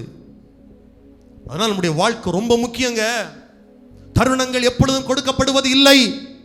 அடுத்த இதில் பார்த்துக்கலாம் முடியாது. நீ இந்த வாழ்க்கையில இயேசுவை ஏற்றுக்கொள்ளலைன்னா உனக்கு நித்தியம் கிடையாது, பரலோகம் கிடையாது. அதான் சீரியஸா பிரசங்கம் பண்றோம். கர்த்தருடைய வருகை சீக்கிரமா இருக்குன்னு பிரசங்கம் பண்றோம். அந்த காவலிலிருந்து ஆவிகளுக்கு தன்னை கர்த்தர் பிரகடனப்படுத்தினார். ஏன் பிரகடனப்படுத்தினார்னா, ஒருவனும் தப்ப முடியாது, ஒருவனும் தப்ப முடியாது. எனக்கு அன்பான ஆண்டுடைய பிள்ளைகளே, இந்த வசனங்களை கவனிக்கிற தேவனுடைய பிள்ளைகளே, இந்த காரியங்கள் எல்லாம் ஒன்று, சோதோம் குமாராவில் கர்த்தர் அழிச்சது, பிசாசை பிடிச்சி சங்கிலியில கட்டி நரகத்தில் கொண்டு தள்ளுனது, நோவா காலத்தில் இருந்த இந்த ஜலப்பிரளயம், இதெல்லாம் எதுக்கு நமக்கு சொல்லப்படுதுன்னா, பைபிள் தெளிவா சொல்லுது. 2 பேதுரு 2:6 வசனத்துல, 2 பேதுரு 2:6 சோதோம் குமாரா என்னும் பட்டணங்களையும் சாம்பலாக்கி கவிழ்த்து போட்டு ஆக்கினைக்குள்ளாக தீர்த்து பிற்காலத்திலே அவபக்தியாய் நடப்பவர்களுக்கு அவைகளை திருஷ்டாந்தமாய் வைத்திருக்கிறார். அதான் நாம் வாசிக்கிறோம், நோவா காலத்தில் நடந்தது போல. அதெல்லாம் ஒரு படிப்பின வேதத்தை தவறாய் புரிந்து கொள்ள வேண்டாம். நோவா காலத்தில் செத்து போனாங்கள், அவங்களுக்கு படகு ரட்சிப்பு வாய்ப்பே கிடையாது. அவர்கள் ரட்சிக்கப்பட வாய்ப்பு அவர்கள் உயிரோடு இருக்கும்போது தான் கொடுக்கப்பட்டது. லாசரு ஆபிரகாம் மடியில் தேற்றப்படுகிறான், ஐஸ்வர்யவான் பாதாளத்தில் வேதனைப்படுகிறான். அவனுக்கு ஆபிரகாம் சொன்ன வார்த்தை நமக்கு ஞாபகம் இருக்கா? மரித்தோரிலிருந்து ஒருத்தன் போனால் அவங்க நம்ப மாட்டாங்க. பூமியில் அவங்க வாழும்போது தீர்க்கதரிசிகளும் ஊழியக்காரங்களும் உண்டு. அவங்க சொல்ல பேச்சு கீழ்ப்படிஞ்சாங்கன்னா ஒன்ன மாதிரி நரகத்துக்கு வரமாட்டாங்க, பரலோகத்துக்கு வருவாங்க. பூமியில தான் சுவிசேஷம், பூமியில தான் நற்செய்தி. சிலர் எல்லாம் சொல்லும்போது சொல்லுவாங்க, இன்னைக்கும் அறியாமையினால் சிலர் ஆத்துமாக்களுக்காக ஜெபம் பண்றாங்க. அழிஞ்சு போன இறந்து போன ஆத்துமாக்களுக்காக அறிவில்லாமல் செய்கிறார்கள். இதை விட வேற என்ன வார்த்தை சொல்ல முடியும்? யோசிச்சு பாருங்க. மரித்த பிறகு உனக்கு வாய்ப்பே கிடையாது. மரிக்கிறதுக்கு முன்பாகத்தான் நீ இயேசுவை ஏற்றுக்கொண்டாக வேண்டும். நம்ம எல்லாரும் அப்படி எழுந்து நிற்கலாமா? இயேசுவின் வருகை நெருங்கிடுதே, அவர் பிரசன்னம் விரைந்தேகிடுதே. இயேசுவின் நெருங்கிடுதே, அவர் பிரசன்னம் மகிமை மேல் மகிமை அடைந்திடுவோமே, நாம் மறுரூபமாகிடுவோம். கொஞ்சம் ஸ்பீடா. மகிமையில் சேர்ந்திடுவோம். 2 கரங்களை உயர்த்தி, மகிமை மேல் மகிமை அடைந்திடுவோமே, நாம்